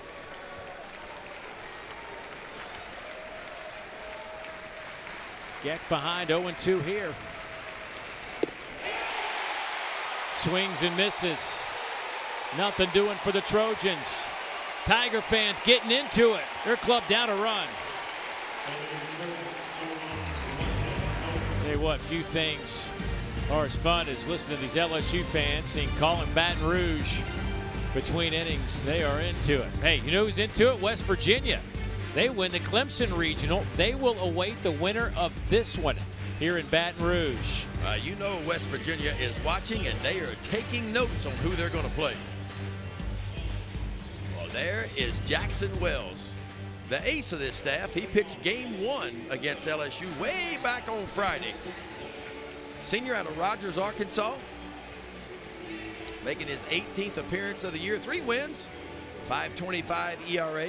Boy, he can strike you out. 93 strikeouts in 84 innings of work. LSU got him for 3 runs in 5 innings on 7 hits on Friday night. The great nugget about Wells is 2 years ago, he led the country in ERA by a fraction over some guy by the name of Paul Skeens. That's what kind of year he had back in 2023. He went 7-4 that year, a 1.65 ERA. There it is right there. Rhett Lauder in the big leagues, Paul Skeens in the big leagues, and Jackson Wells won the ERA title in D1 baseball a couple of years ago. Dickinson will lead it off. Jake Brown to follow. Then it's Jared Jones. Dickinson 0 for 1. Ground ball. They had him shaded to the left. Chaplin makes a nice play. Speaking of the big leagues, how about Sunday Night Baseball will be in the Bronx as the AL East leading Yankees host the rival Red Sox at 7 o'clock Eastern on ESPN, ESPN Deportes, and ESPN Radio. Expected starters, former Auburn Tiger and former Yankee farmhand Richard Fitz supposed to get the ball for the Red Sox. Former NC State starter Carlos Rodon getting the ball for the Yankees. You know, there was a funny story about that Wells winning the ERA title in 2023 when LSU was in that final game clinching the national championship. Paul Skeens was warming up, and the only people that were really paying super close attention to whether Skeens was going to come in, because LSU was way out in front. Right. And if Skeens had come in and gotten, I think it was 2 outs, his ERA, without giving up a run, would have surpassed the ERA of Wells. So, you know, the folks in Little Rock were eyeballing that one really closely. Well, head coach Chris Curry tells a story that Wells actually called him during the game. He's like, hey, man, if they bring Skeens in and he gets 2 outs without giving a run, I'm going to lose the ERA title. And he said, well, big fella, there's nothing you can do about that right now. That ball's out to right field for Sammy Harris. And that ended quite well for LSU as Skeens didn't have to come in, and they won the championship and celebrated their 7th national title in 2023. And Wells got to have the honor of the lowest ERA in college baseball. And it's not quite been the same the last 2 years. He followed up last year with an ERA of 5.91 and 5.24 this year coming into regionals. But still a horse on the mound. He can give you some length. He's got really good stuff. We talked about the strikeouts. It's a 3-to-1 strikeout to walk ratio. Here's Jared Jones. Jared with a base hit his last time up. Yeah, he's the one that got it started for LSU. He led off the 4th inning with a single to the opposite field.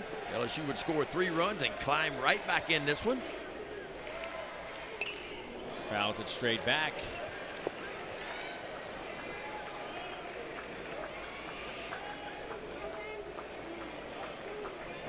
Miami Hurricanes up 4-1 over Southern Miss out of that Hattiesburg Regional. 5-4 game here in Baton Rouge. Boy, that one just misses. Yeah, Jackson Wells, 4-pitch mix for him. Fastball he'll use about 61% of the time. Then the splitter behind that. Little cutter and a slider as well. His best swing and miss pitch is that split finger fastball. Chops that one, 2-2.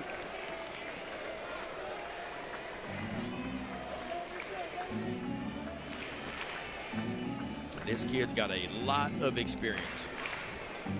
Over 310 collegiate innings under his belt.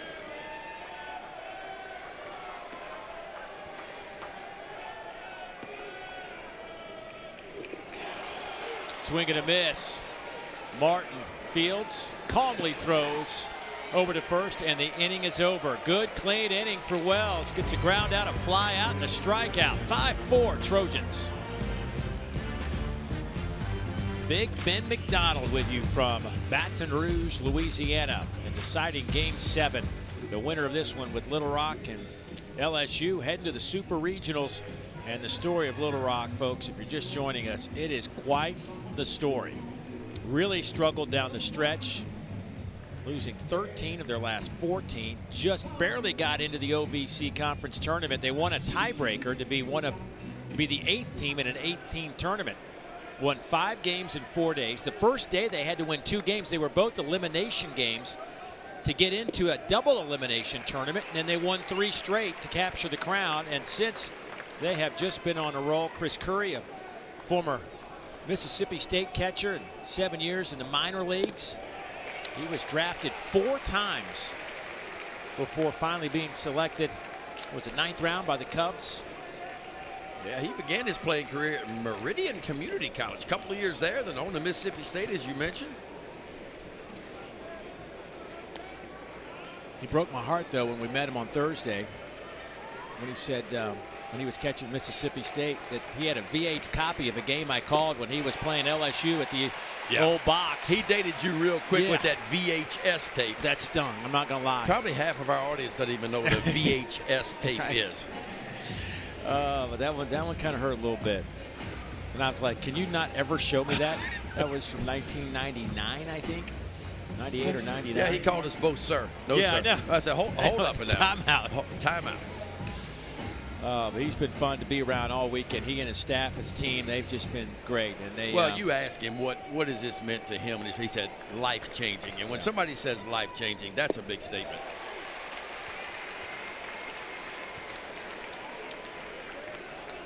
Cade Martin swings through that one down after Rhodes strikes out.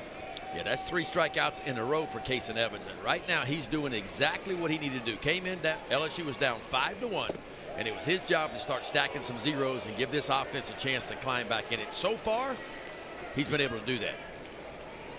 He's at 50 pitches right now. A 49, this will be 50.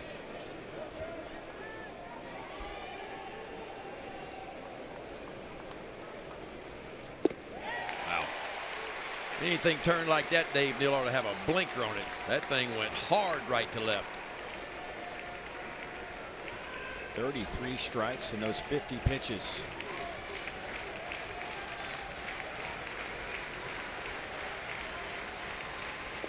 Way off the plate.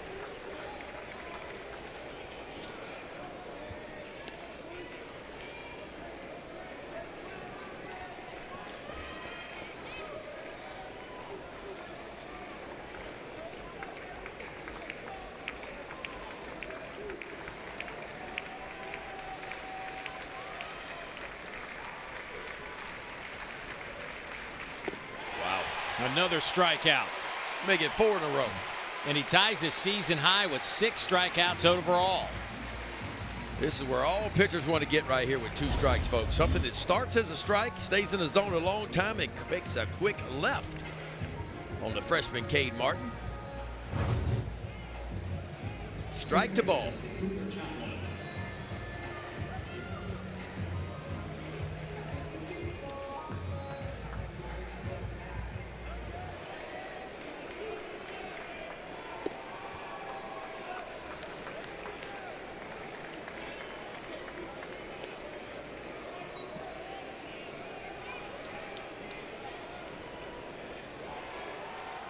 Cooper Chaplin.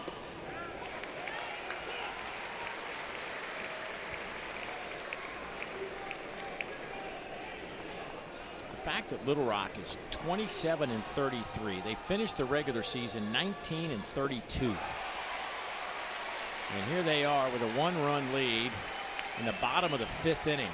That's a great thing about postseason. If you had a great year, good for you. Continue it. But if you had a bad year, didn't win the games you wanted to, collectively, man.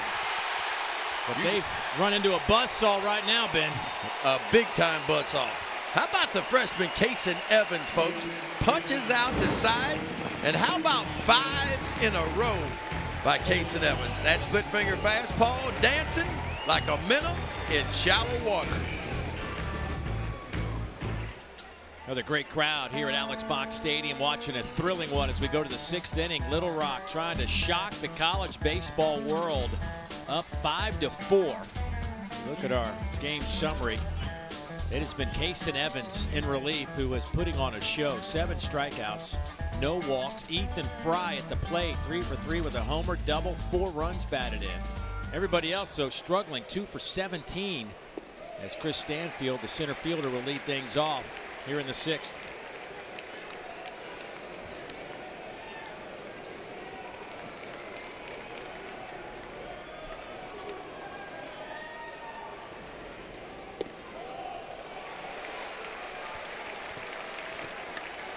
This Little Rock team, by the way, to put this in perspective even more, they're the first team with a losing record entering the NCAA tournament to get within 1 win of reaching the Supers. Wow.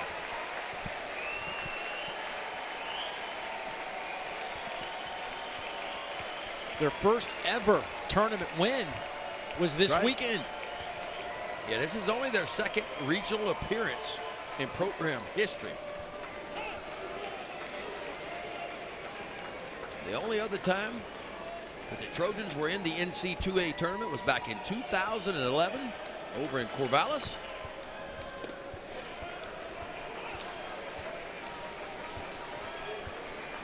Facing a team with the 7 national championships up on the Intimidator in right field. I mean, talk about a discrepancy in the history of these programs. And Stanfield goes down swinging. Wells is looking sharp, too, after pitching just a couple of days ago. How about down 3-0 and he comes all the way back, not just to get it out, but a strikeout. Catcher, Luis Hernandez. Yeah, let's not forget Jackson Wells on Friday night, 103 pitches. 2 days off, and he's back at it again. Luis Hernandez.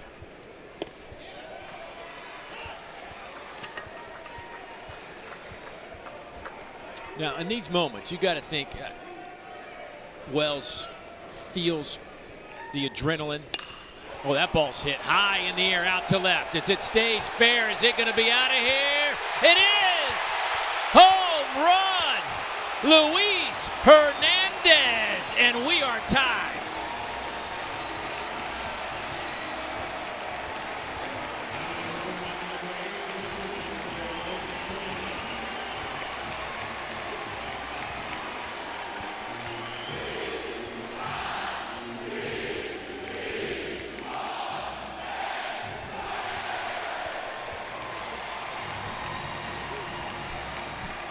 Well, Dave Neal, you get in big moments, you want to lean on your veterans. Luis Hernandez, the senior catcher.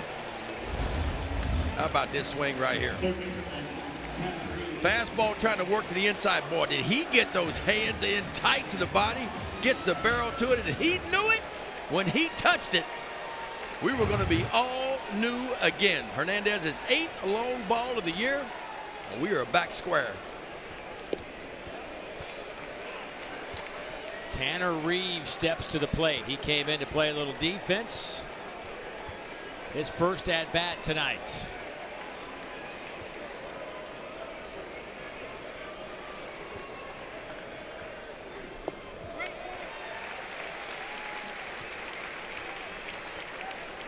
I was about to talk. You've been in these situations. How many pitches did you throw in the postseason one year? Did you have like a bunch? I mean, there was one. That was one game. That was one day. I started and went 7, and then got to save in game 2. I think the most pitches I ever threw in a game was 221 in one game. 13 innings in high school, senior year. Had to get that complete game, Dave. You were chasing it for 13 innings. It took a while. Hernandez still enjoying the moment. 3-1 to Tanner Reeves.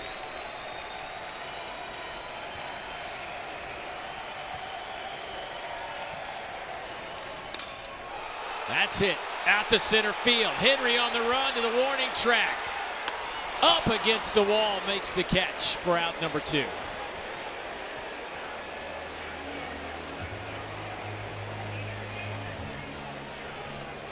The Women's College World Series. Going to be a good one. Texas and Texas Tech. Texas's 3rd championship series since 2022. First intrastate championship series since the format began back in '05. And it's the first appearance for Texas Tech in the Women's College World Series. That will be a lot of fun. It'll all start on Wednesday.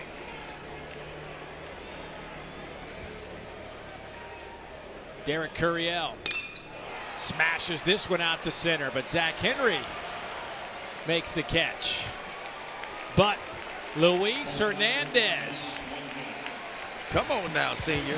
Do what you do. How about lean on one? And boy, he leaned on that one right down the left field line. His 8th long ball of the year, and we got a 5-5 ball game, folks. Boy, this has been a bizarre regional weekend. Vanderbilt and Texas, the top 2 seeds, eliminated. Georgia goes down. Ole Miss gave it a valiant effort, but they lose tonight to Murray State 12-11. Clemson was eliminated rather quickly. Oregon was 2-Q hosting out in Eugene. Crazy year. It has been, I mean, let's not forget how it started with Texas A&M and Virginia. Preseason unanimous #1 and #2. They don't even get into the field of 64, and then your top 2 national seeds don't advance out of regional.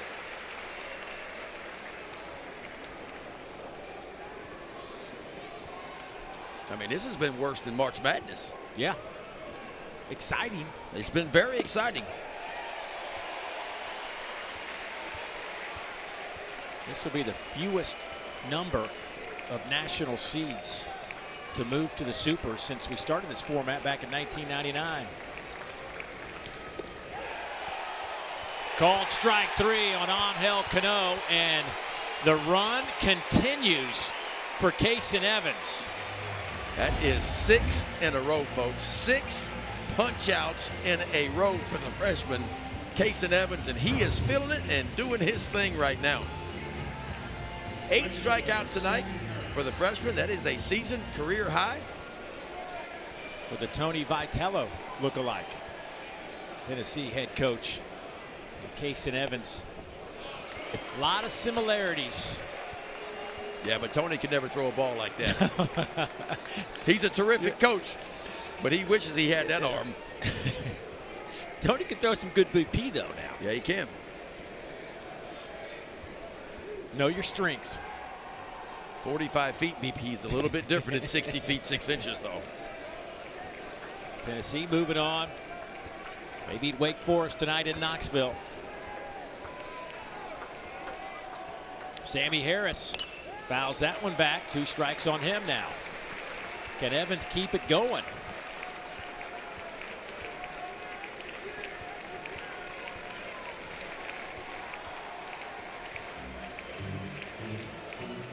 Been a lot of strike ones. Throw strike one, throw 2 of the first 3 pitches. Easier said than done. And that is typically a recipe for success.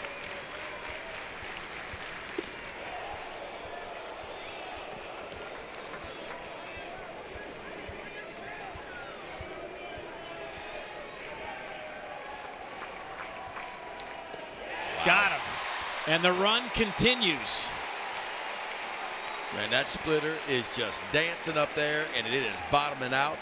He's getting ahead with fastballs up in his zone. He's setting it up, and he's coming right out of that same window with that split finger fastball, about an 11 or 12 mile per hour difference in velocity, and making 7 in a row for the freshman.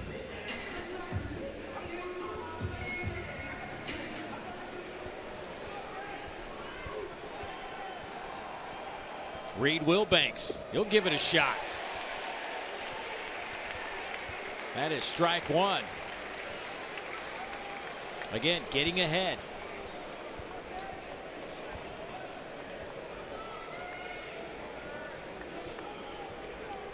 Jay Johnson has said numerous times that projection for Evans is to be their guy next year at the front of their rotation. Turned down quite a bit of money to get here. Yeah, to LSU. Part of that #1 freshman class in the country that showed up in Baton Rouge this year. Of course, LSU had the overall. If you count the transfer portal, the freshman class, and everything combined, it was the #1 recruiting class in the country. Got him. How about 8 in a row for Kason Evans? I've never seen anything like this before. And boy, the fans are certainly enjoying it too. Punches out the side again. Kason Evans, folks, doing his thing. There was the first one. There's the second one on that splitter. And then just for fun, another splitter. Kason Evans is fired up, and this 11,000 folks here in Baton Rouge fired up too. Well, Jay Johnson went to his bullpen early. In the second inning, he went and got the freshman Kason Evans, who's been the best on the bump coming out of that bullpen for LSU this year. And I tell you what, he went to work.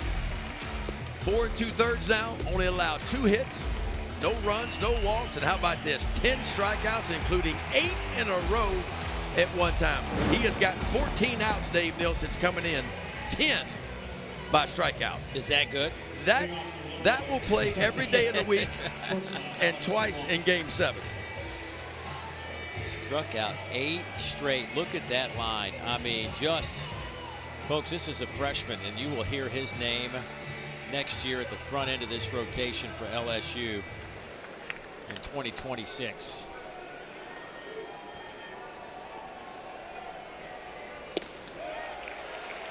I mean, he's just putting hitters on defense right away. Strike 1. It is a recipe for success.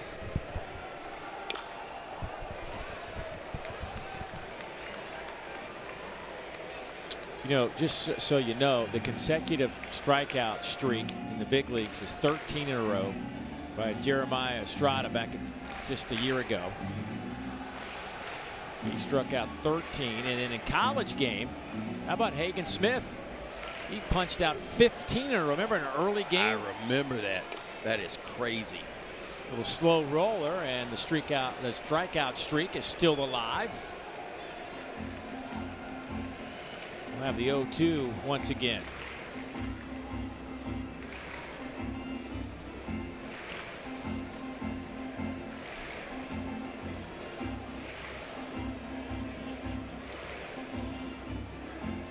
LSU scored in the first inning to take a 1-0 lead, but in the bottom of the second, Little Rock put a 5 spot up on the board, and LSU has just been chipping away at it. 3 in the 4th, 1 in the 6th, and 1 in the 7th. That one's off the netting. We'll do it again.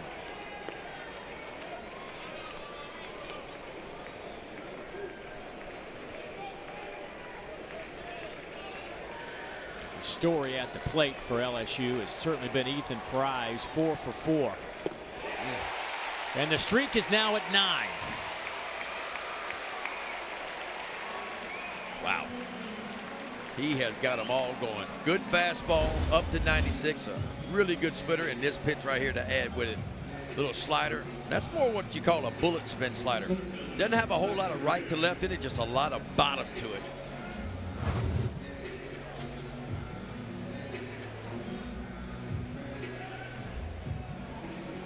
Zach Henry now.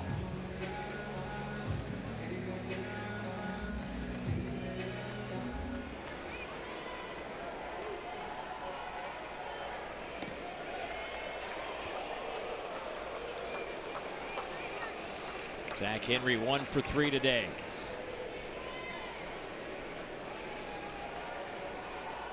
Zach struck out his last time, singled in the first.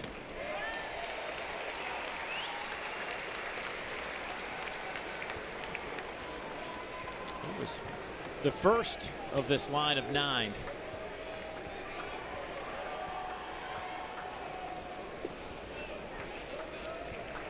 Two and 1. Pitch count at 76.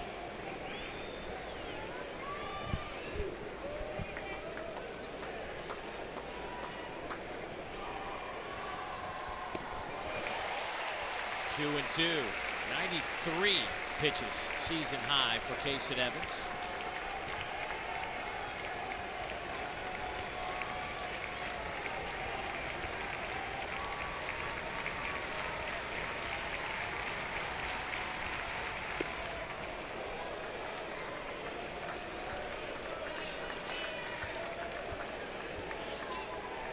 Winner gets West Virginia next weekend, or this weekend, I should say.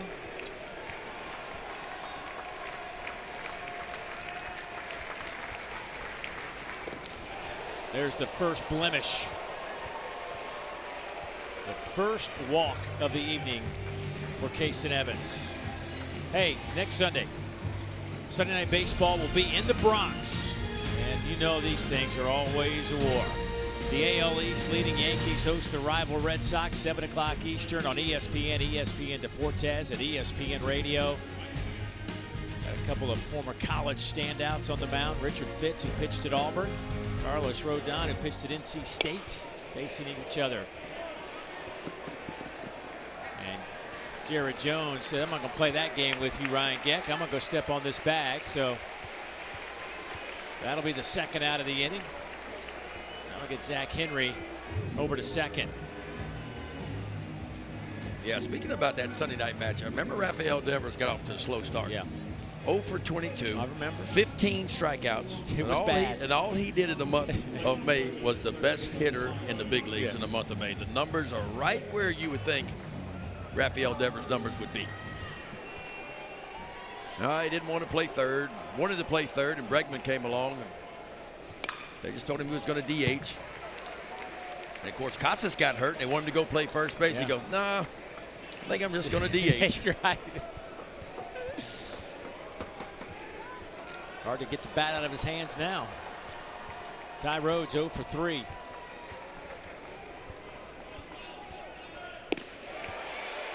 Oh, 2 now on Rhodes.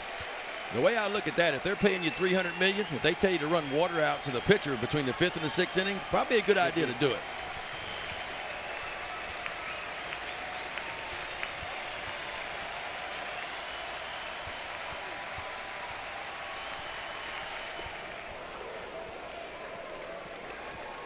95 miles an hour, sails up in the zone, and Hernandez walks out there. Hey, man, take that down from about a 12 to about a 9 for me if you could. Casey Evans is hunting strikeout number 12 on the night for him. 2-2.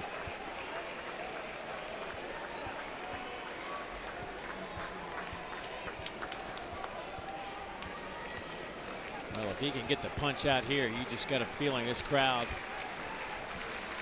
will make a little bit of noise.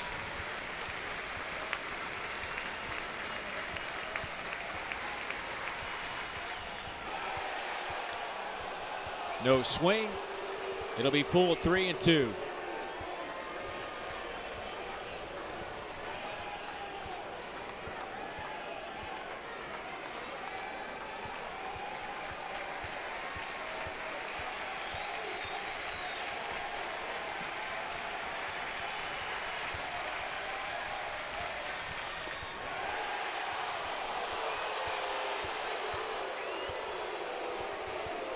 Boy, that just missed outside. Good take by Rhodes. That was just off the plate by a fraction. Yeah, he went right back to that splitter again, and I mean, it just missed. Had a little bit too much left or right in it, but a better take by Ty Rhodes. That ball stayed in the zone a long time before it trickled off the outside edge. Pitch count now at 86 for Casey Evans. Jay Johnson. Boy, Anthony Ianson. Oh, boy. We just pulled into the bullpen camera, and Anthony Ianson, the Saturday night guy for LSU through game 1 in this regional, has his spikes on and beginning to play catch. Jay Johnson not messing around with this lead. No, he's not. Number 3 in the country in strikeouts. Pitched in relief in the SEC tournament. They piggyback Cade Anderson and Anthony Ianson in the same game, which really should be outlawed. That's not fair. No. You got the guy that leading the nation in strikeouts and the guy third in the nation, and you see them both in the same game. Good luck.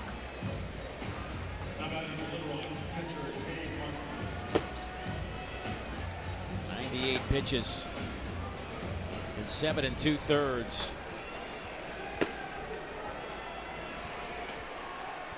Two outs in the inning. Tying run at second base. Go ahead run over at first.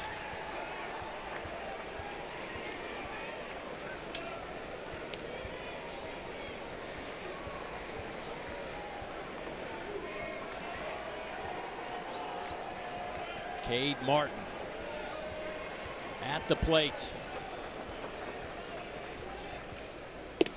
He drove in the go-ahead run in the 9th inning to beat Eastern Illinois in the OVC title game.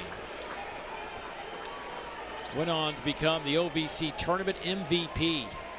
And careful here in this 2-0 count, too. He's been a breaking ball in there.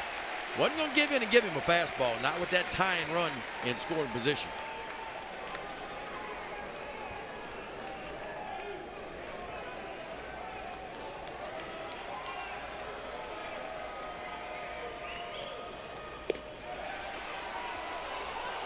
Boy, the sharpness just not there this inning for Casey Evans. Yep, first 2 walks since he's been in the game.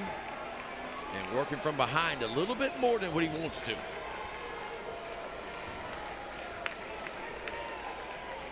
Little Rock also slowing this down a little bit. Have you noticed that? Yep. 3-2.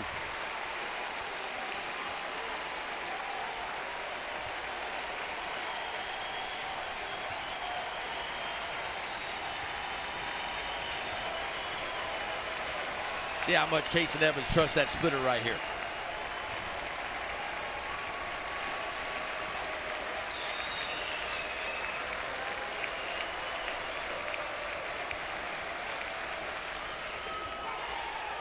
And they are now loaded.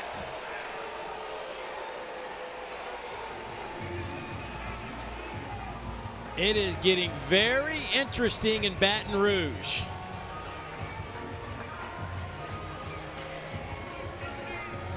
Cooper Chaplin coming up to the plates for Little Rock.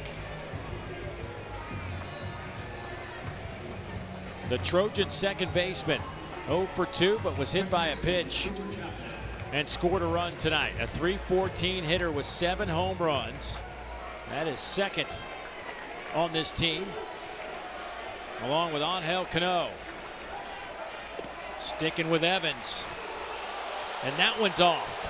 And the crowd letting home plate umpire Mike Morris hear about it.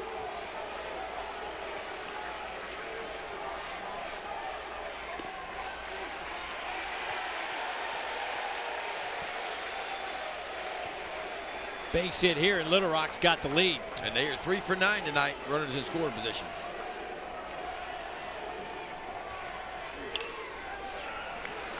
Two strikes. And here they come again.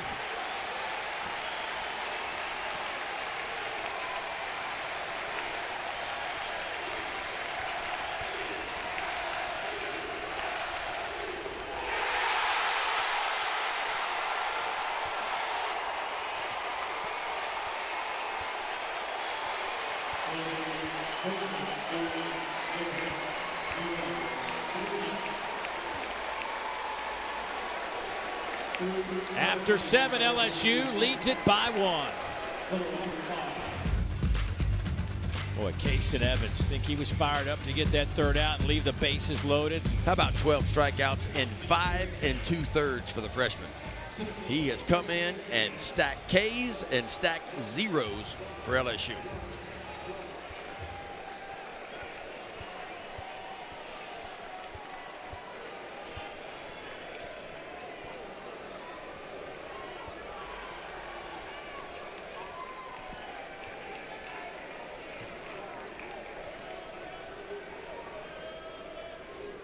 Chris Stanfield to lead things off.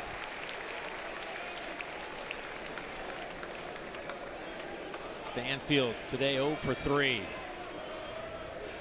His average down to .313. And he looks at a strike. Now that one there hadn't been a strike tonight.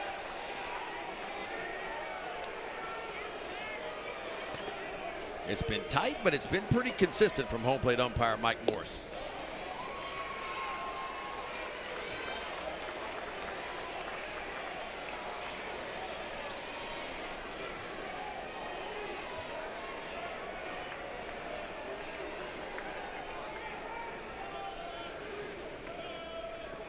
Check swing. Did he go? Yes, he did. And Stanfield is out on strikes. That is out number 1.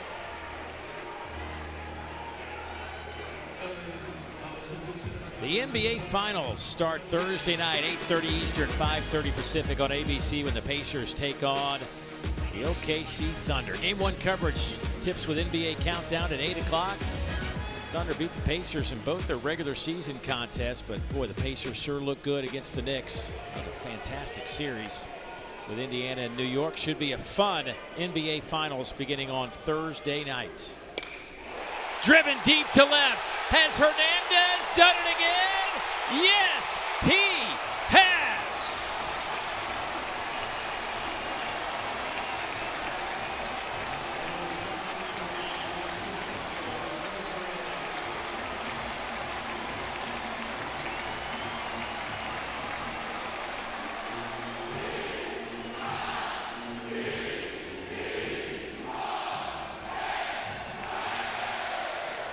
How about Luis Hernandez, folks, sitting in the 8 hole for LSU. Made out his first 2 at-bats, but his last 2 at-bats, how about home run number 8, home run number 9 on the year, and the senior catcher putting on a show here in Game 7 in the Baton Rouge Regional.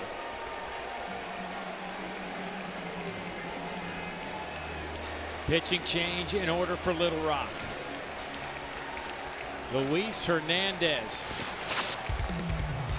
How about just a lean back on one, kid? Huh? It wasn't just a home run, folks. It was hit plumb out of the ballpark. LSU up by 2 here in the 8th.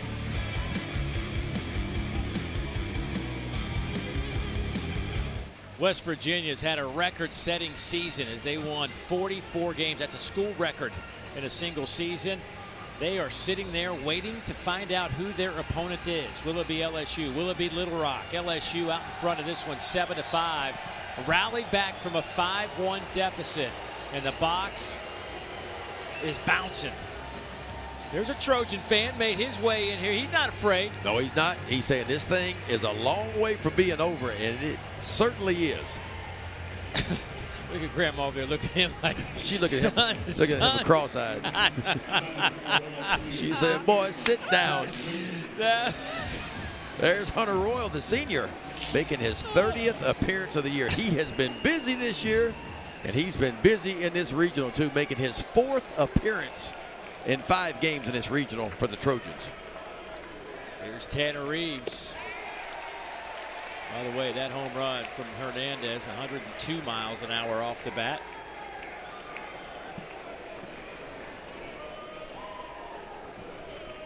Reeves 0 for 1.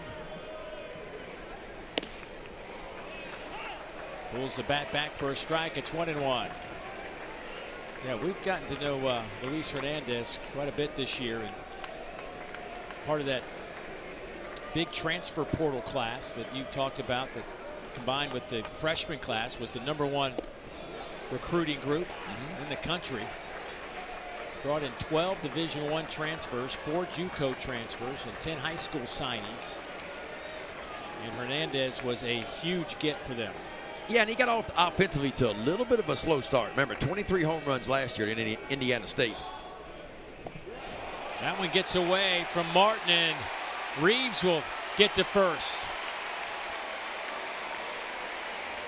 He'll take it. Yeah, right now, if you're LSU, you want base runners and you want some insurance. That's what you want as we get late in this ball game.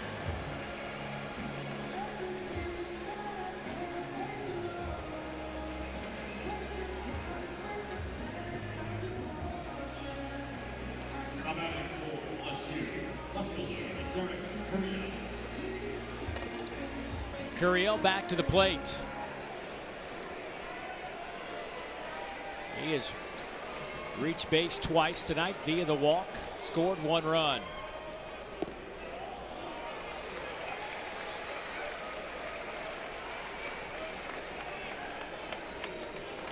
Curiel with 6 home runs, 47 runs batted in.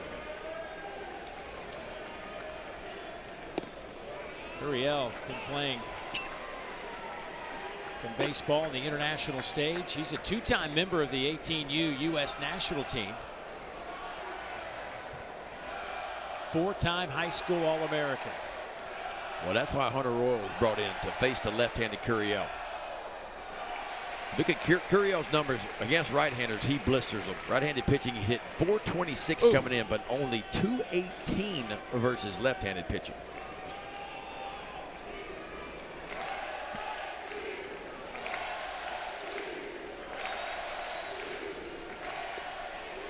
There's a strike, 2-2. Hunter Royal making his 4th appearance. He's become an everyday player out of the pitching staff. Yeah, First one. 4 games in a row. Curiel goes on the check swing. Out number 2. Really good slider right there by Hunter Royal.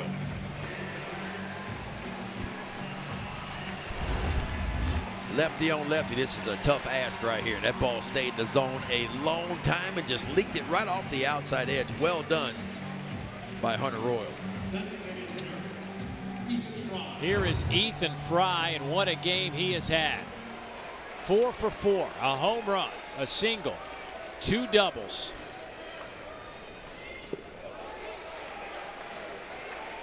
Four runs batted in tonight. Fry now with 49 RBIs, 13 homers, and 13 doubles, and his average sits at .359. Jay Johnson, if you missed it, head coach for LSU shook that lineup up tonight. Moved Ethan Fry from the 5-hole up to the 2-hole for the first time this year. And the results have been pretty good. Yeah, he's raised his average 17 points.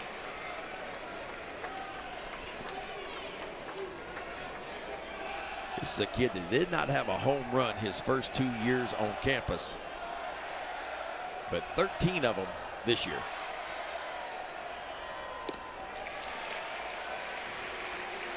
You know, there's always a few guys around that you want to make sure when you're down on the field before a game taking BP, you want to stop and watch him take some swings. And speaking of swings, don't be surprised if he's not got the green light special right here, 3-0. As hot as he is right now, if he gets a center cut heater, it could go for a while. Yeah, breaking ball. Hunter Royal knows.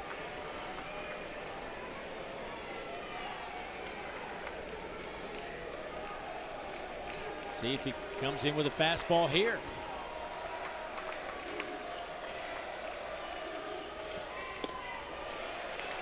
He does, and it misses.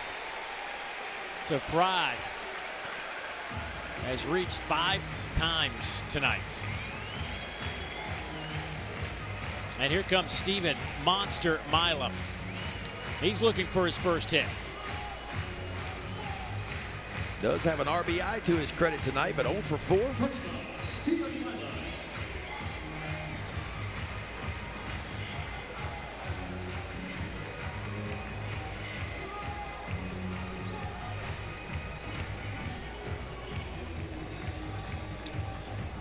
Milam, the only switch hitter on this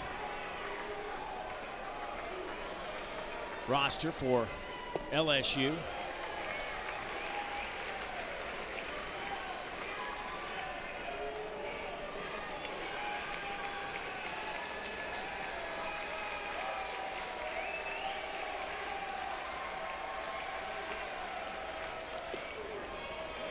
Two and 0. A young man out of Las Cruces, New Mexico.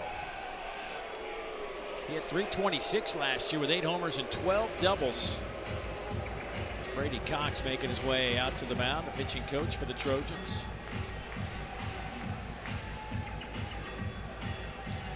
Definitely going to give the stash of the regional to Brady Cox. Yeah, it's pretty thick right there. He said it's been tough trying to get that thing the way it normally likes. Been, you know, get this regional. He said he's not really worried about the grooming, kind of getting away from him a little bit. Well, the humidity is not going to allow that thing to do what he wants it to do. Well, we were just having a laugh before the game. Matter of fact, that team's been laughing all week. I mean, they you've said it over and over again. Playing with house money, and every opportunity was a bonus for this Trojan team. And the fact that they're here in Game 7 of this Baton Rouge Regional is it's simply put, amazing. It's one of the best stories in college baseball this year. That's what it is. Running out of outs, though, to catch up to this LSU team. Yeah, and you feel like you're in the point in the game where Little Rock can't afford to give up another run. Time for Hunter Royal, who is on the bump for the Trojans, to draw a line in the sand right now with 2 out. That one misses up, 3-0.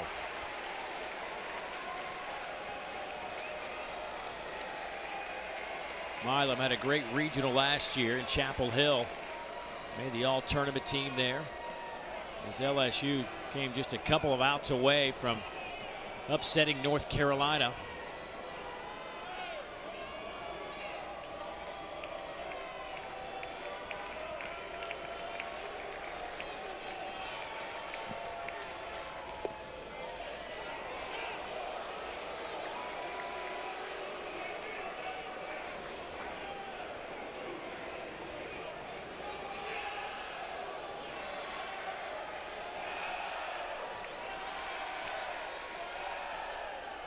That one misses inside.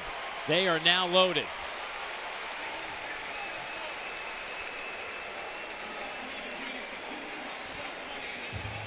And here comes Daniel Dickinson to the plate. Now Hunter Royal's talking to himself. He is upset at home plate umpire Mike Morris. He thought a couple of those balls were strikes.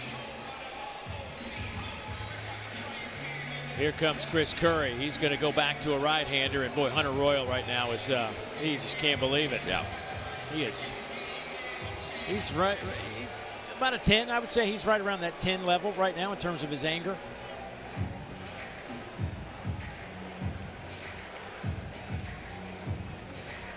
Bases loaded, 2 outs. We're in the 8th. Pitching change for the Trojans.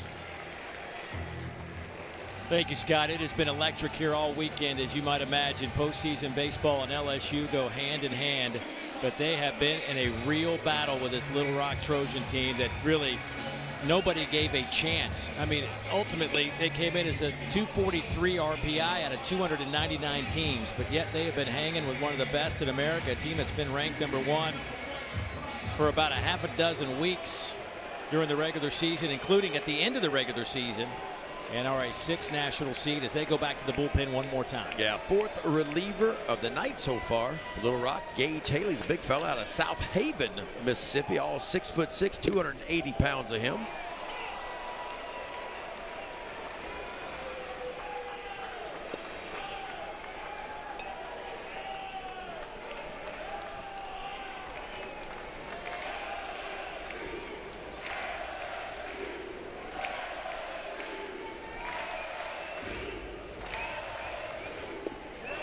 Oh, 0-2 on Dickinson.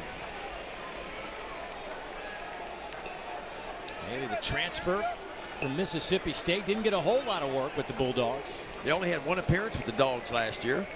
Only 1 inning pitch. Decided to transfer over to Little Rock.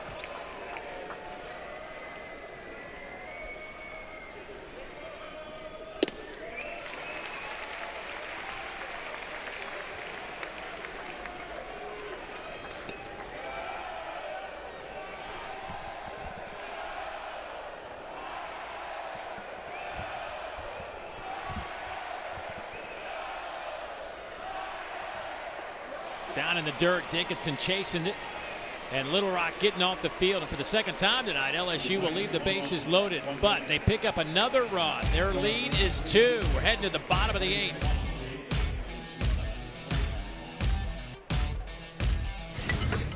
NCAA baseball championships presented by Capital One, and LSU has certainly come to play tonight after getting smoked last night 10-4 by Little Rock, forcing this Game 7. It's their 13th straight season in the NCAA tournament and their 37th time overall, trying to extend it to a super regional appearance against West Virginia. Kason Evans back out. 12 strikeouts, 3 walks. 96 pitches, 2 in relief, by the way. 5 2/3, 2 hits, only 3 walks, and 12 strikeouts. Struck out 8 in a row at one point. Career high pitches.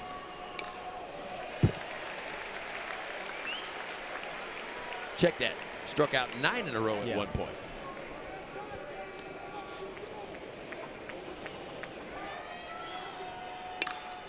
That was 6 off the NCAA record for consecutive strikeouts held by Arkansas's Hagen Smith, which he set last year.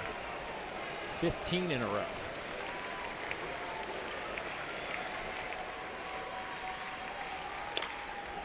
Chopper foul off the bat of Angel Cano, who's 1 for 3 today. Singled his first time up. A little missile to left, and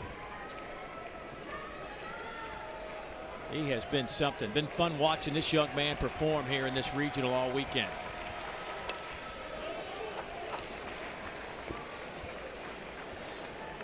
His mom and dad watching out of Cartagena, Colombia. Yeah, watching him hit this weekend, you never would have bet he was hitting 213 when this regional began. It looked like a guy swinging that was hitting 350 all year long.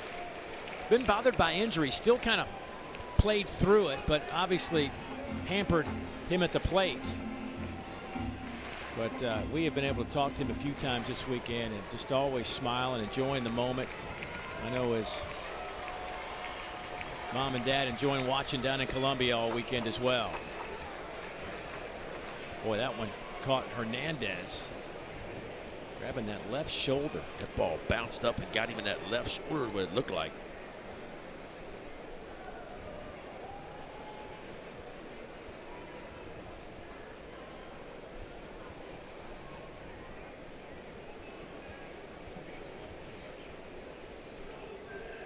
freshman Cade Arambidi is their number 2 catcher.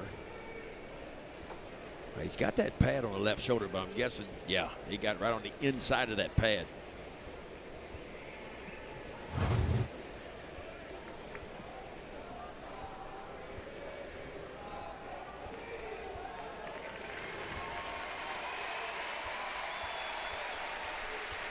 Couple of home runs tonight for that young man.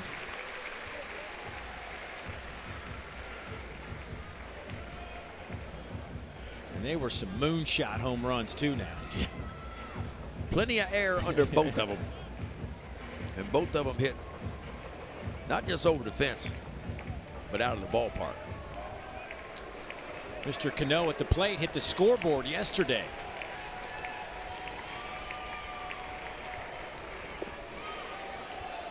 Did not go. It'll be 2-2 on Angel Cano.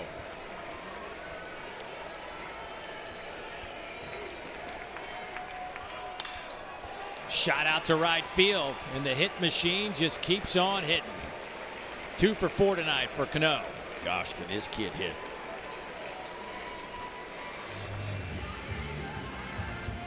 He is now 10 for 22. I don't know if he was on anybody's radar to get drafted next month, but I can tell you after this regional, he very well might hear his name called.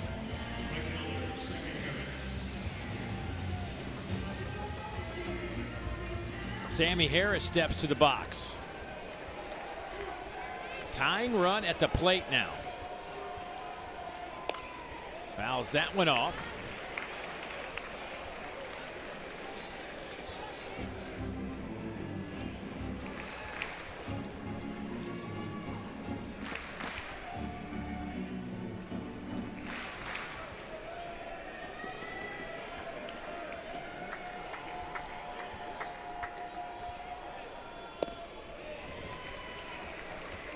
And Chase Shores. Shores just sitting down to your right now. He was up throwing but taking a break for a moment. Ianson has been going for a while. I wonder how much longer this leash is for Kason Evans.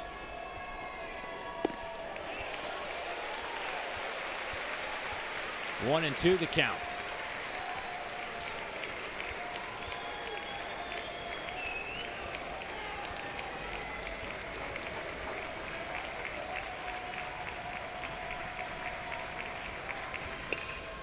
Little chopper, that's a base hit over the glove of Reeves. Cano will stop at second base. And now the tying run is on base. Boy, I tell you, the Trojans just keep on coming, man. And I love their 2-strike approaches. Look at that, just trying to put bat on ball, goes down and gets that ball, just pounds it in the dirt. A big hop off the dirt and over the third baseman, Tanner Reeves' head. So a first and second. No out situation here at the bottom of the 8th for the Trojans. Reed Wilbanks now with runners at first and second. And how much longer will Jay Johnson stick with the freshman Kason Evans?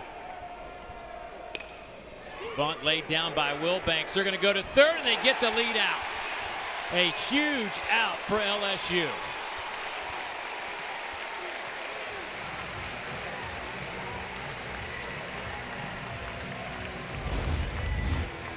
Watch Angel Cano out at second base. If the bunt is on, he's got to get a little bit more than that right there. Ball on the ground and a little bit late break right there.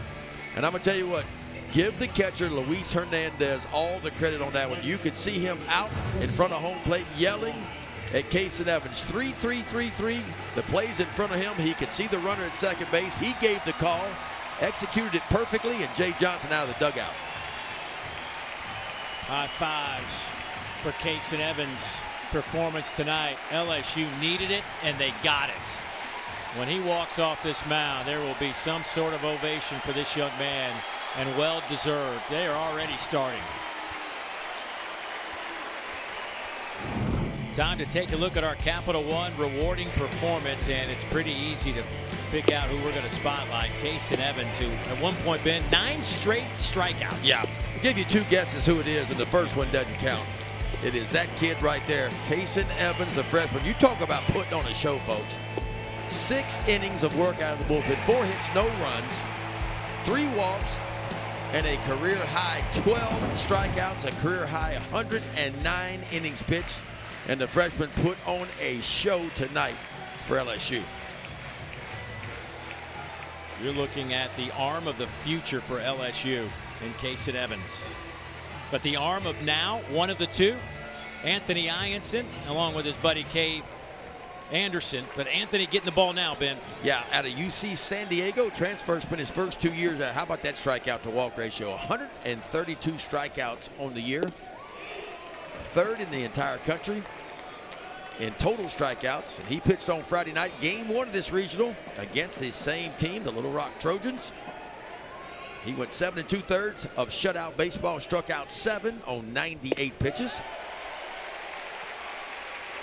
If you don't know who Anthony Ianson is, fastball, slider, curveball, and a split. Fastball's a good one. It's going to be 92 to 96, but he does his work with the all-speed pitches. That slider, curveball, and split, the opponent's batting averages on all 3 of them below 160.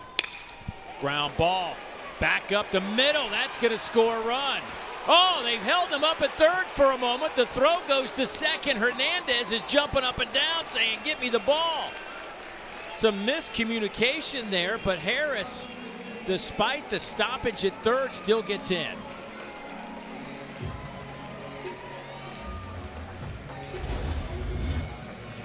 Well, check this out. You can see where Dickinson, the shortstop, is. He's kind of a little bit to the pool side, so just a bouncing ball gets up the middle. The brakes are put on, and then it starts again. A little bit of a hesitation. And boy, look at Luis Hernandez at home plate. He wants the ball at home plate, but not in time. Watch this. Stop, start, go again. I tell you what, we got a 1-run ball game with the tie and run in scoring position with just 1 out. Here's Zach Henry. That one stays inside.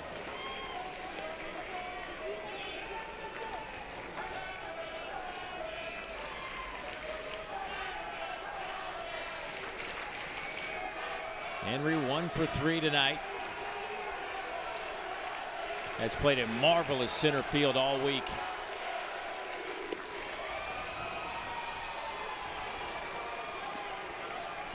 I'd like to know how this Little Rock team finished the regular season with just 19 wins. Yeah.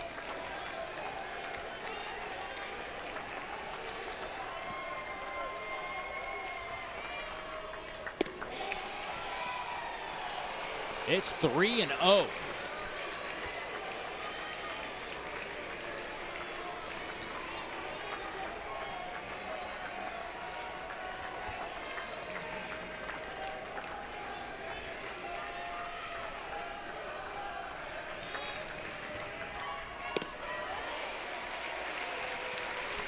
Yeah, this is Ianson's only his 2nd relief appearance of the year. 16th appearance, 14 of them have been starts. His only other relief appearance was in the SEC tournament. You mentioned earlier he piggybacked in game 1 of the SEC tournament. Anderson. Bat goes sailing over there in that LSU dugout. That'll be strike number 2.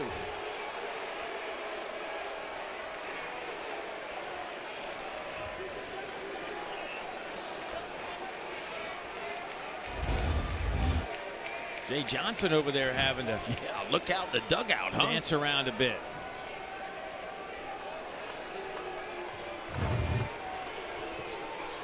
That's that new Marucci bat that everybody's playing with right now. That's the 2026 model. Of course, Marucci headquarters here in Baton Rouge. Both these teams Marucci teams. So Little Rock goes over there. When they get to town, picked up a couple of new sticks. That's the newest, greatest model. I don't even know if that one's on the market yet. 3-2, runners at 1st and 2nd in a 1-run game here in the 8th.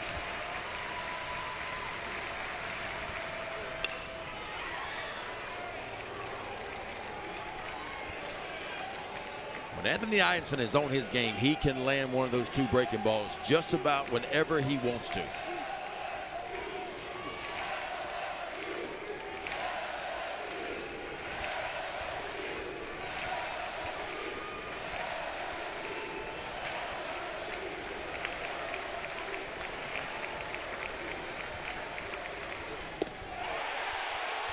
Called strike 3.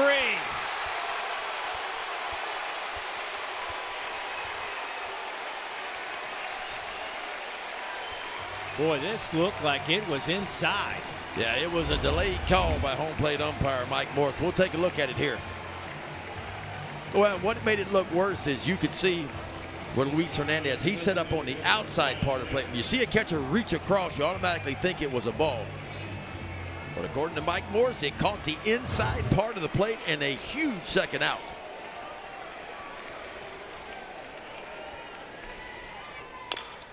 High chopper to third. Reeves fields, long throw. Just got him, and the inning is over.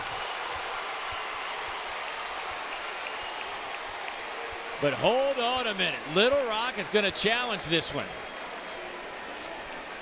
Well, that ball stayed in the air a long time. I mean, it hopped high again right in front of home plate. Boy, if you're Coach Curry, you've got to make this challenge.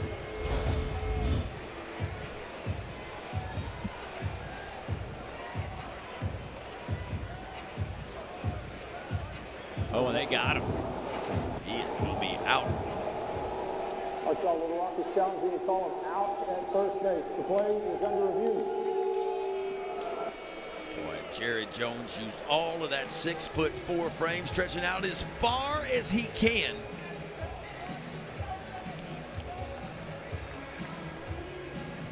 I mean, that looks like he got him by the slimmest of margins, but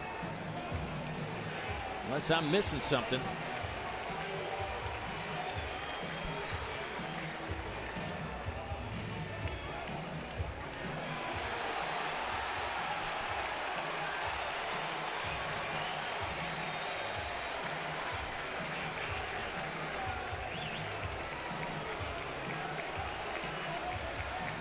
Yeah, he's out. I don't think there's enough there to overturn that one. Robert Nunez, first base umpire, got his nose stuck right in there, made the call.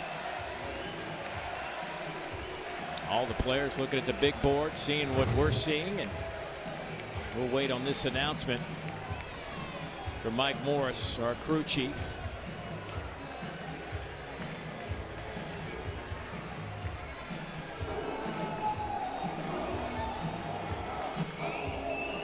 After review of the call, the field of out is confirmed.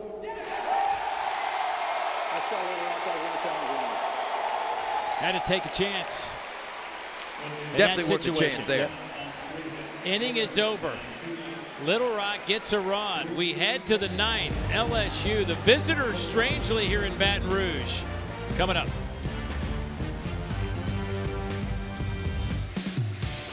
Well, here are the teams heading to the Supers. We're the last game going right now, as earlier tonight Miami and Hattiesburg took down Southern Miss. They'll be paired up with Louisville. That'll be a fun Super Regional. Still waiting to see who West Virginia's going to face here in the Baton Rouge Regional. As we head to the ninth, LSU leads by a run at 7-6. Tigers with 9 hits. Little Rock with 6 runs and 8 hits. And if you're wondering why LSU here at home is the visiting team, it's based on how many times you have been the home team throughout the tournament, and whoever has trailed in that department gets to be the home team in this game 7. And you and I have talked about it. Hey, you work all year to be a 1 seed or the better seed. Game 7, you've earned the right, I would think. You would think so. To be the home team. But that's just not how it is. It's been this way for a while, but just something to think about. Don't mean it's been right for this way for a while. You got that right. Jake Brown, couple of hits tonight.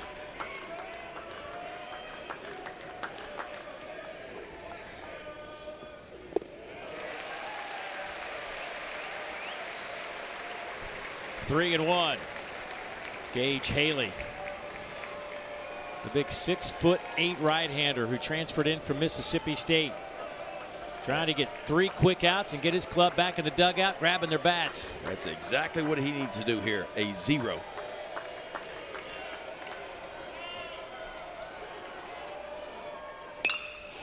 Boy, that thing is ripped. but foul.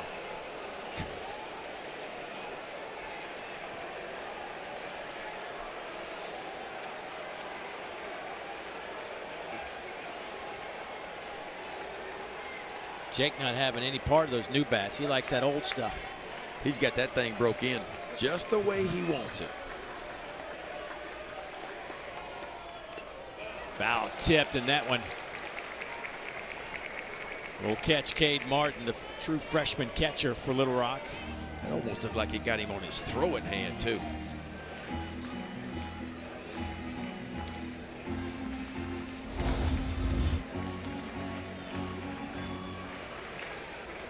Boy, it did. He's trying to hide that throwing hand. See, it's kind of off his right hip right there. But it got him.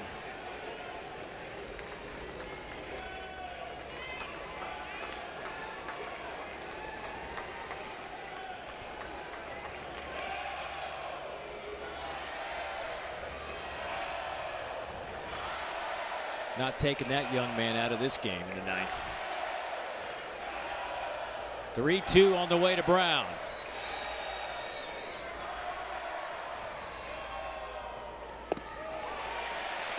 That one misses, and a leadoff walk. And the speedy Brown over at first base. Well, the Women's College World Series, the championship series is set. An in-state rivalry, Texas and Texas Tech, as the Longhorns reach the championship series for the second consecutive year. Texas Tech is the sixth team to reach the championship final in its debut. No Oklahoma this year. Well, they had an unbelievable run. Yeah. Jared Jones.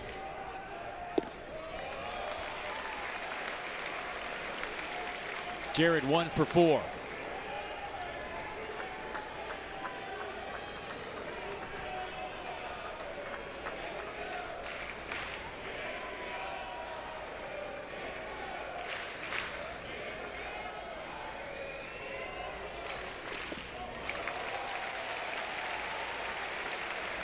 Jared leads this team with 19 home runs and 67 runs batted in. Well, if you're Gage Haley, you can't let this one get away from you.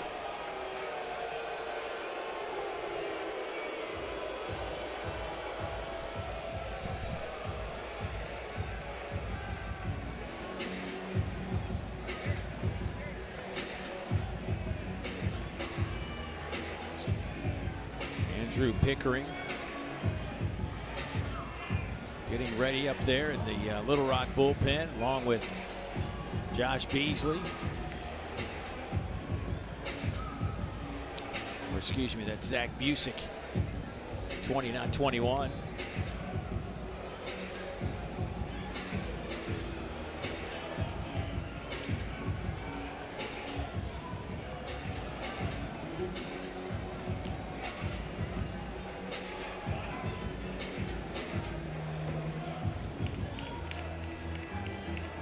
Yeah, you want to speed up these games a little bit, Ben? We could shorten those mound visits. Yeah. You know, of course, at the big league level, if you come in relief, you got to face Yep. 3 batters or finish the inning. That'd be one way. But as offensive as the college game is right now, I don't know if you want to give any more advantage to the hitters. 2-0 on Jones.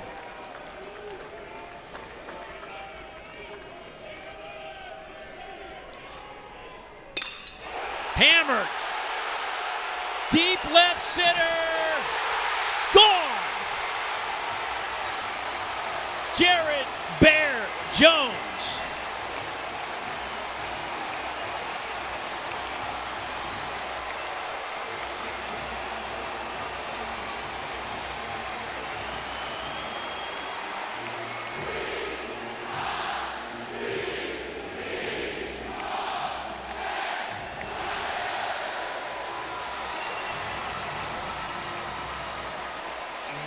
Well, in one swing, the bear is out of hibernation. Don't poke the bear. Jared Jones been having a struggle as of late. but a 2-hit night for him and make it home run number 20 and RBI number 69 and some insurance for LSU.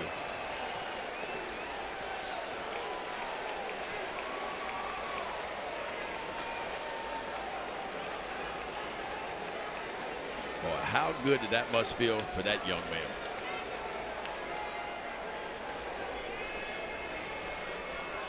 Chris Stanfield. Oh my God. You could see him running around the base paths, just kind of the weight kind of lifted off his shoulders.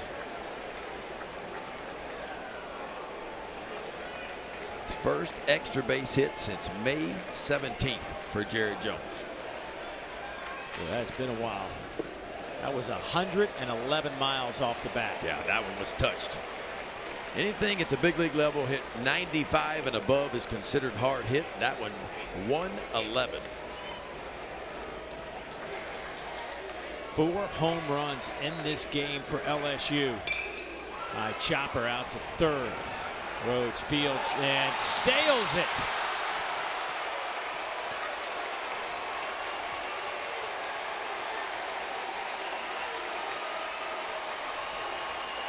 That gets into the camera well, so Stanfield will wind up at second base.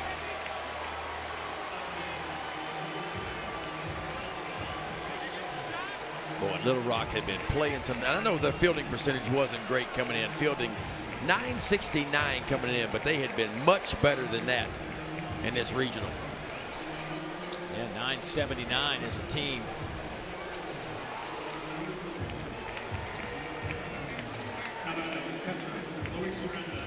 They had just 3 errors in their previous 4 games. They have 2 tonight.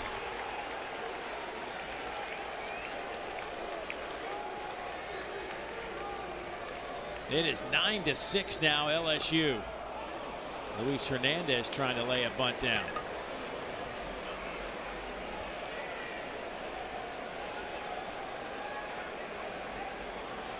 He's like, come on, coach, I got 2 long ones tonight. Boy, look at the size of his quads. I'm telling you. That is a big boy who has hit 2 home runs tonight. Luis Hernandez.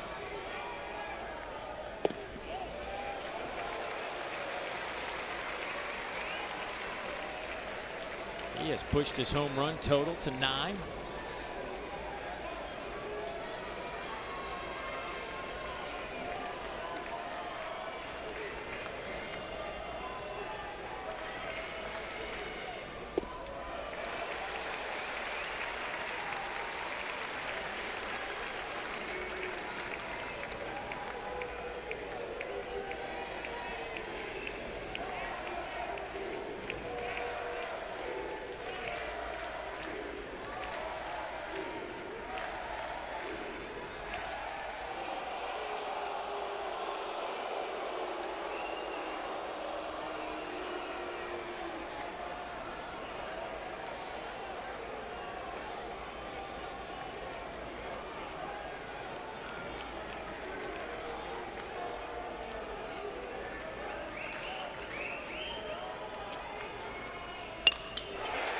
Base hit.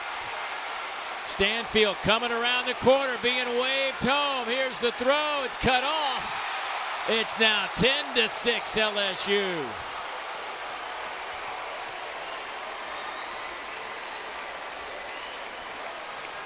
Well, when you're facing a hot team, you just can't give them extra opportunities. Routine ground ball. Error was made. Puts another runner in score position, and a big night for Luis Hernandez. How about a 3-for-5 night for him? 2 homers, 3 RBIs, and LSU with some breathing room here in the ninth. Tanner Reeves.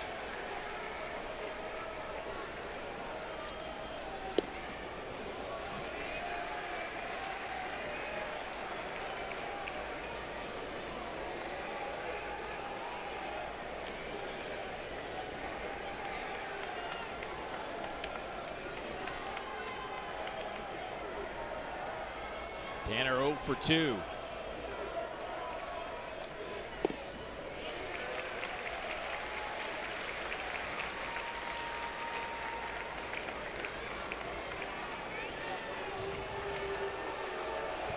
Here's Chris Curry out to the mound. I think he has seen enough.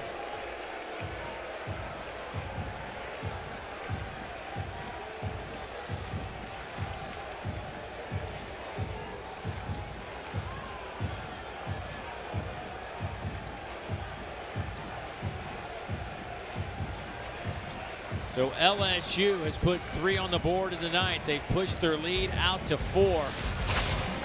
Yeah, a little bit of breathing room. The Bear gets into one, a 2-run shot for him. And then right behind him, Luis Hernandez comes up a line drive to left field, pushes home Stanfield. Tigers with a 4-run lead in the ninth.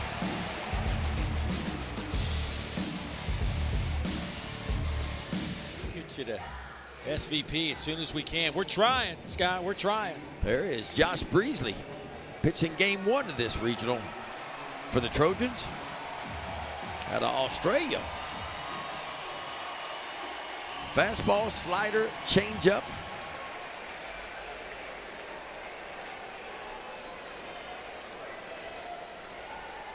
(10-6) our score. Tanner Reeves ahead in the count, 2-0. There is a strike.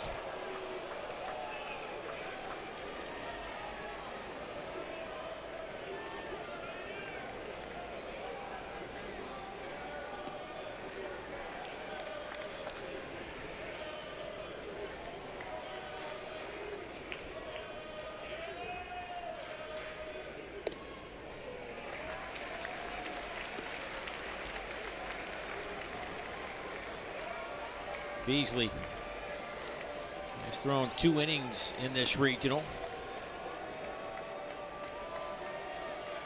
Gave up a couple of hits, 2 strikeouts. Those 2 hits were both doubles. This one skied in the air.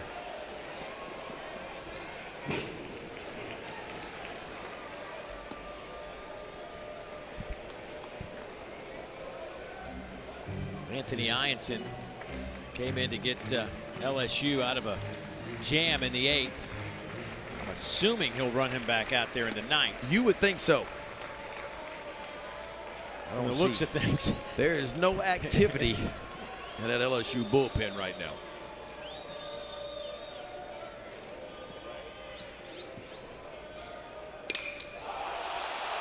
High, deep, right center field, but not enough as Zach Henry catches up to it.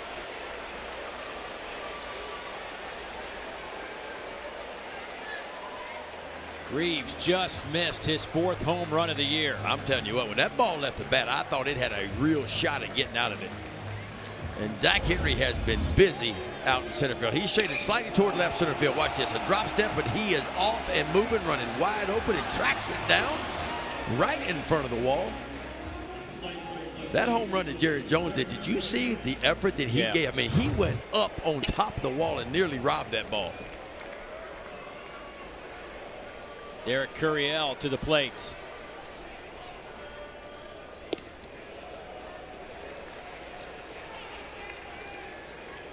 Oh for 3 night, but a couple of walks for Derek. Struck out his last time.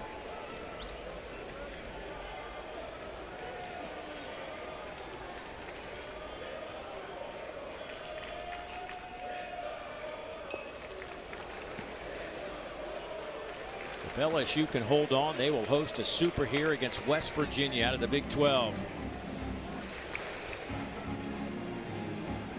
West Virginia going through that Clemson regional.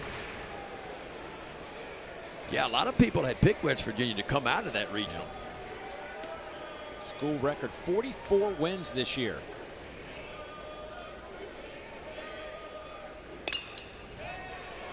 Slow roller, only play going to be over to first, but that is out number 2.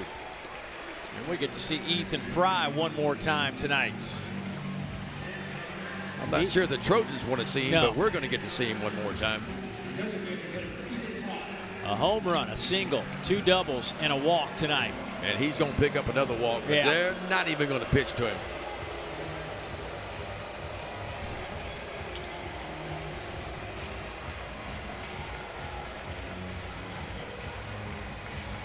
Don't blame him. So here's Stephen Milam to the plate now.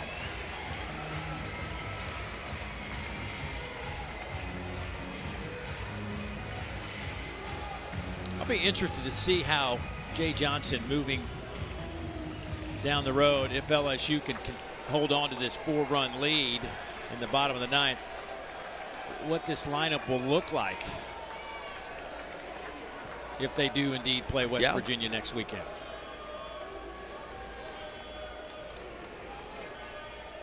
He has shuffled the thing around tonight, and it had been pretty set for the most part. Oh, it's been really set. Yeah. I mean, Jared Jones been hitting a 2-hole basically for 2 straight years. A little bit of a shuffling today, and it's paid off. And that's a pretty gutsy thing to do, to shake your lineup up if you're Jay Johnson with everything on the line in the Game 7. But he did it, and it's worked out. Sharply hit by Milam.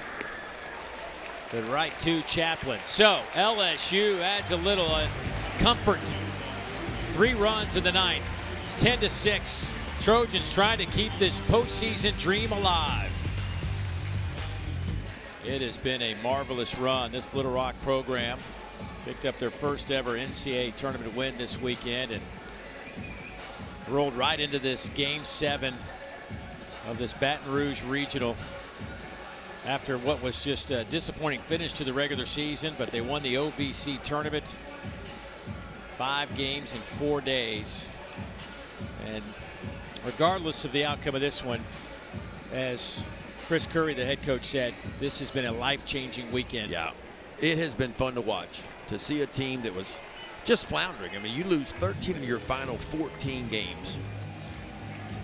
Tiebreaker got them into their conference tournament, and all they do is win 5 games in 4 days. Come here to the Baton Rouge Regional. Nobody gave them a chance, and I mean nobody gave them a chance really to even win a game. They lose game 1. Everybody said, yeah, Little Rock's going home. Well, turn around, and here they are in a Game 7. And Chris Curry has done a tremendous job with Little Rock this year. Ty Rhodes, first one up here in the bottom of the 9th to face Anthony Ianson.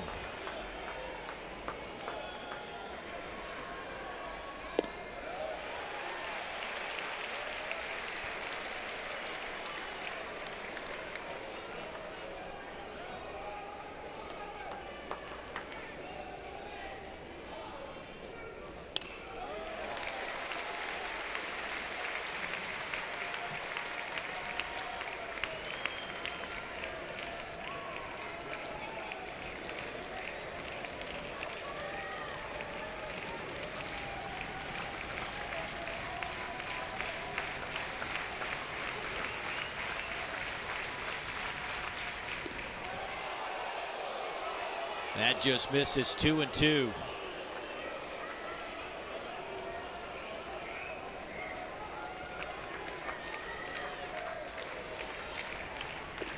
Swing and a miss down in the dirt. Out number 1.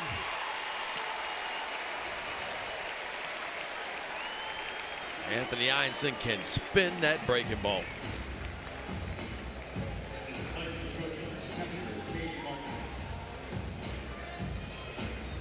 Cade Martin coming to the plate with 1 down. I mean, it's crazy these two teams meet. You just start thinking about the difference in their programs, the history of their programs. You've got clearly the premier program in the last 30 years in college baseball. High chopper. Dickinson fields, throws on the run across his body, and that is well done. This LSU team has the 2nd highest all-time NCAA tournament winning percentage. They're about to win for the 180th time. Meanwhile, Little Rock has 3 NCAA tournament wins. But Little Rock, if they can't come back and win it, they will be back in the NCAA tournament. There is no doubt about that.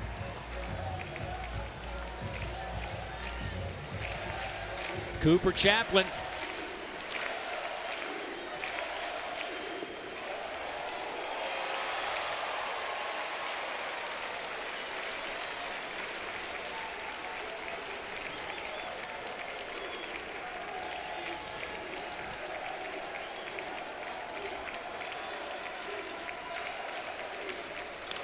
Fouled straight back. It is 0-2.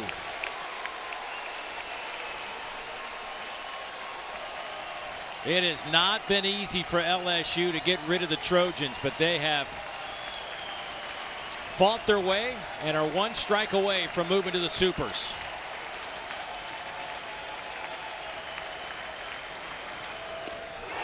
And there it is. The Tigers advance to the 17th Super Regional in program history.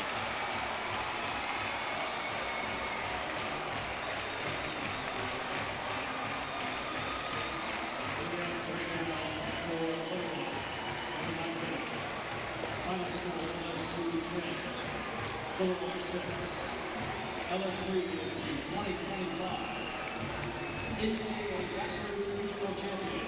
And the dream run for Little Rock comes to a close here at Alex Box Stadium. But a valiant effort by Chris Curry's club. They just ran out of steam.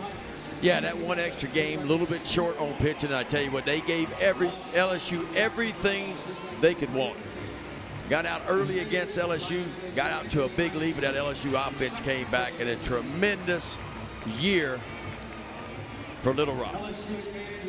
Well, here are what the Super Regionals look like. Louisville and Miami, Texas, San Antonio, and UCLA, the Hogs and the Vols, Auburn and Coastal. North Carolina gets a little taste to Arizona, LSU, and West Virginia. And Murray State, a 4 seed, will take on Duke. Oregon State and the Seminoles, that's what it looks like. 8 of those will make their way to Omaha in a couple of weeks. Oh, the road to Omaha continues, Dave Neal. We're down from 64 to 16, and it's going to be a big weekend next weekend. Yes, sir. A lot of fun this week, Ben. Enjoyed every minute of it. LSU advances to the Supers, 10-6, the final over Little Rock. For Ben McDonald, the rest of our exceptional crew, I'm Dave Neal saying so long, everybody from Baton Rouge. Here's SVP.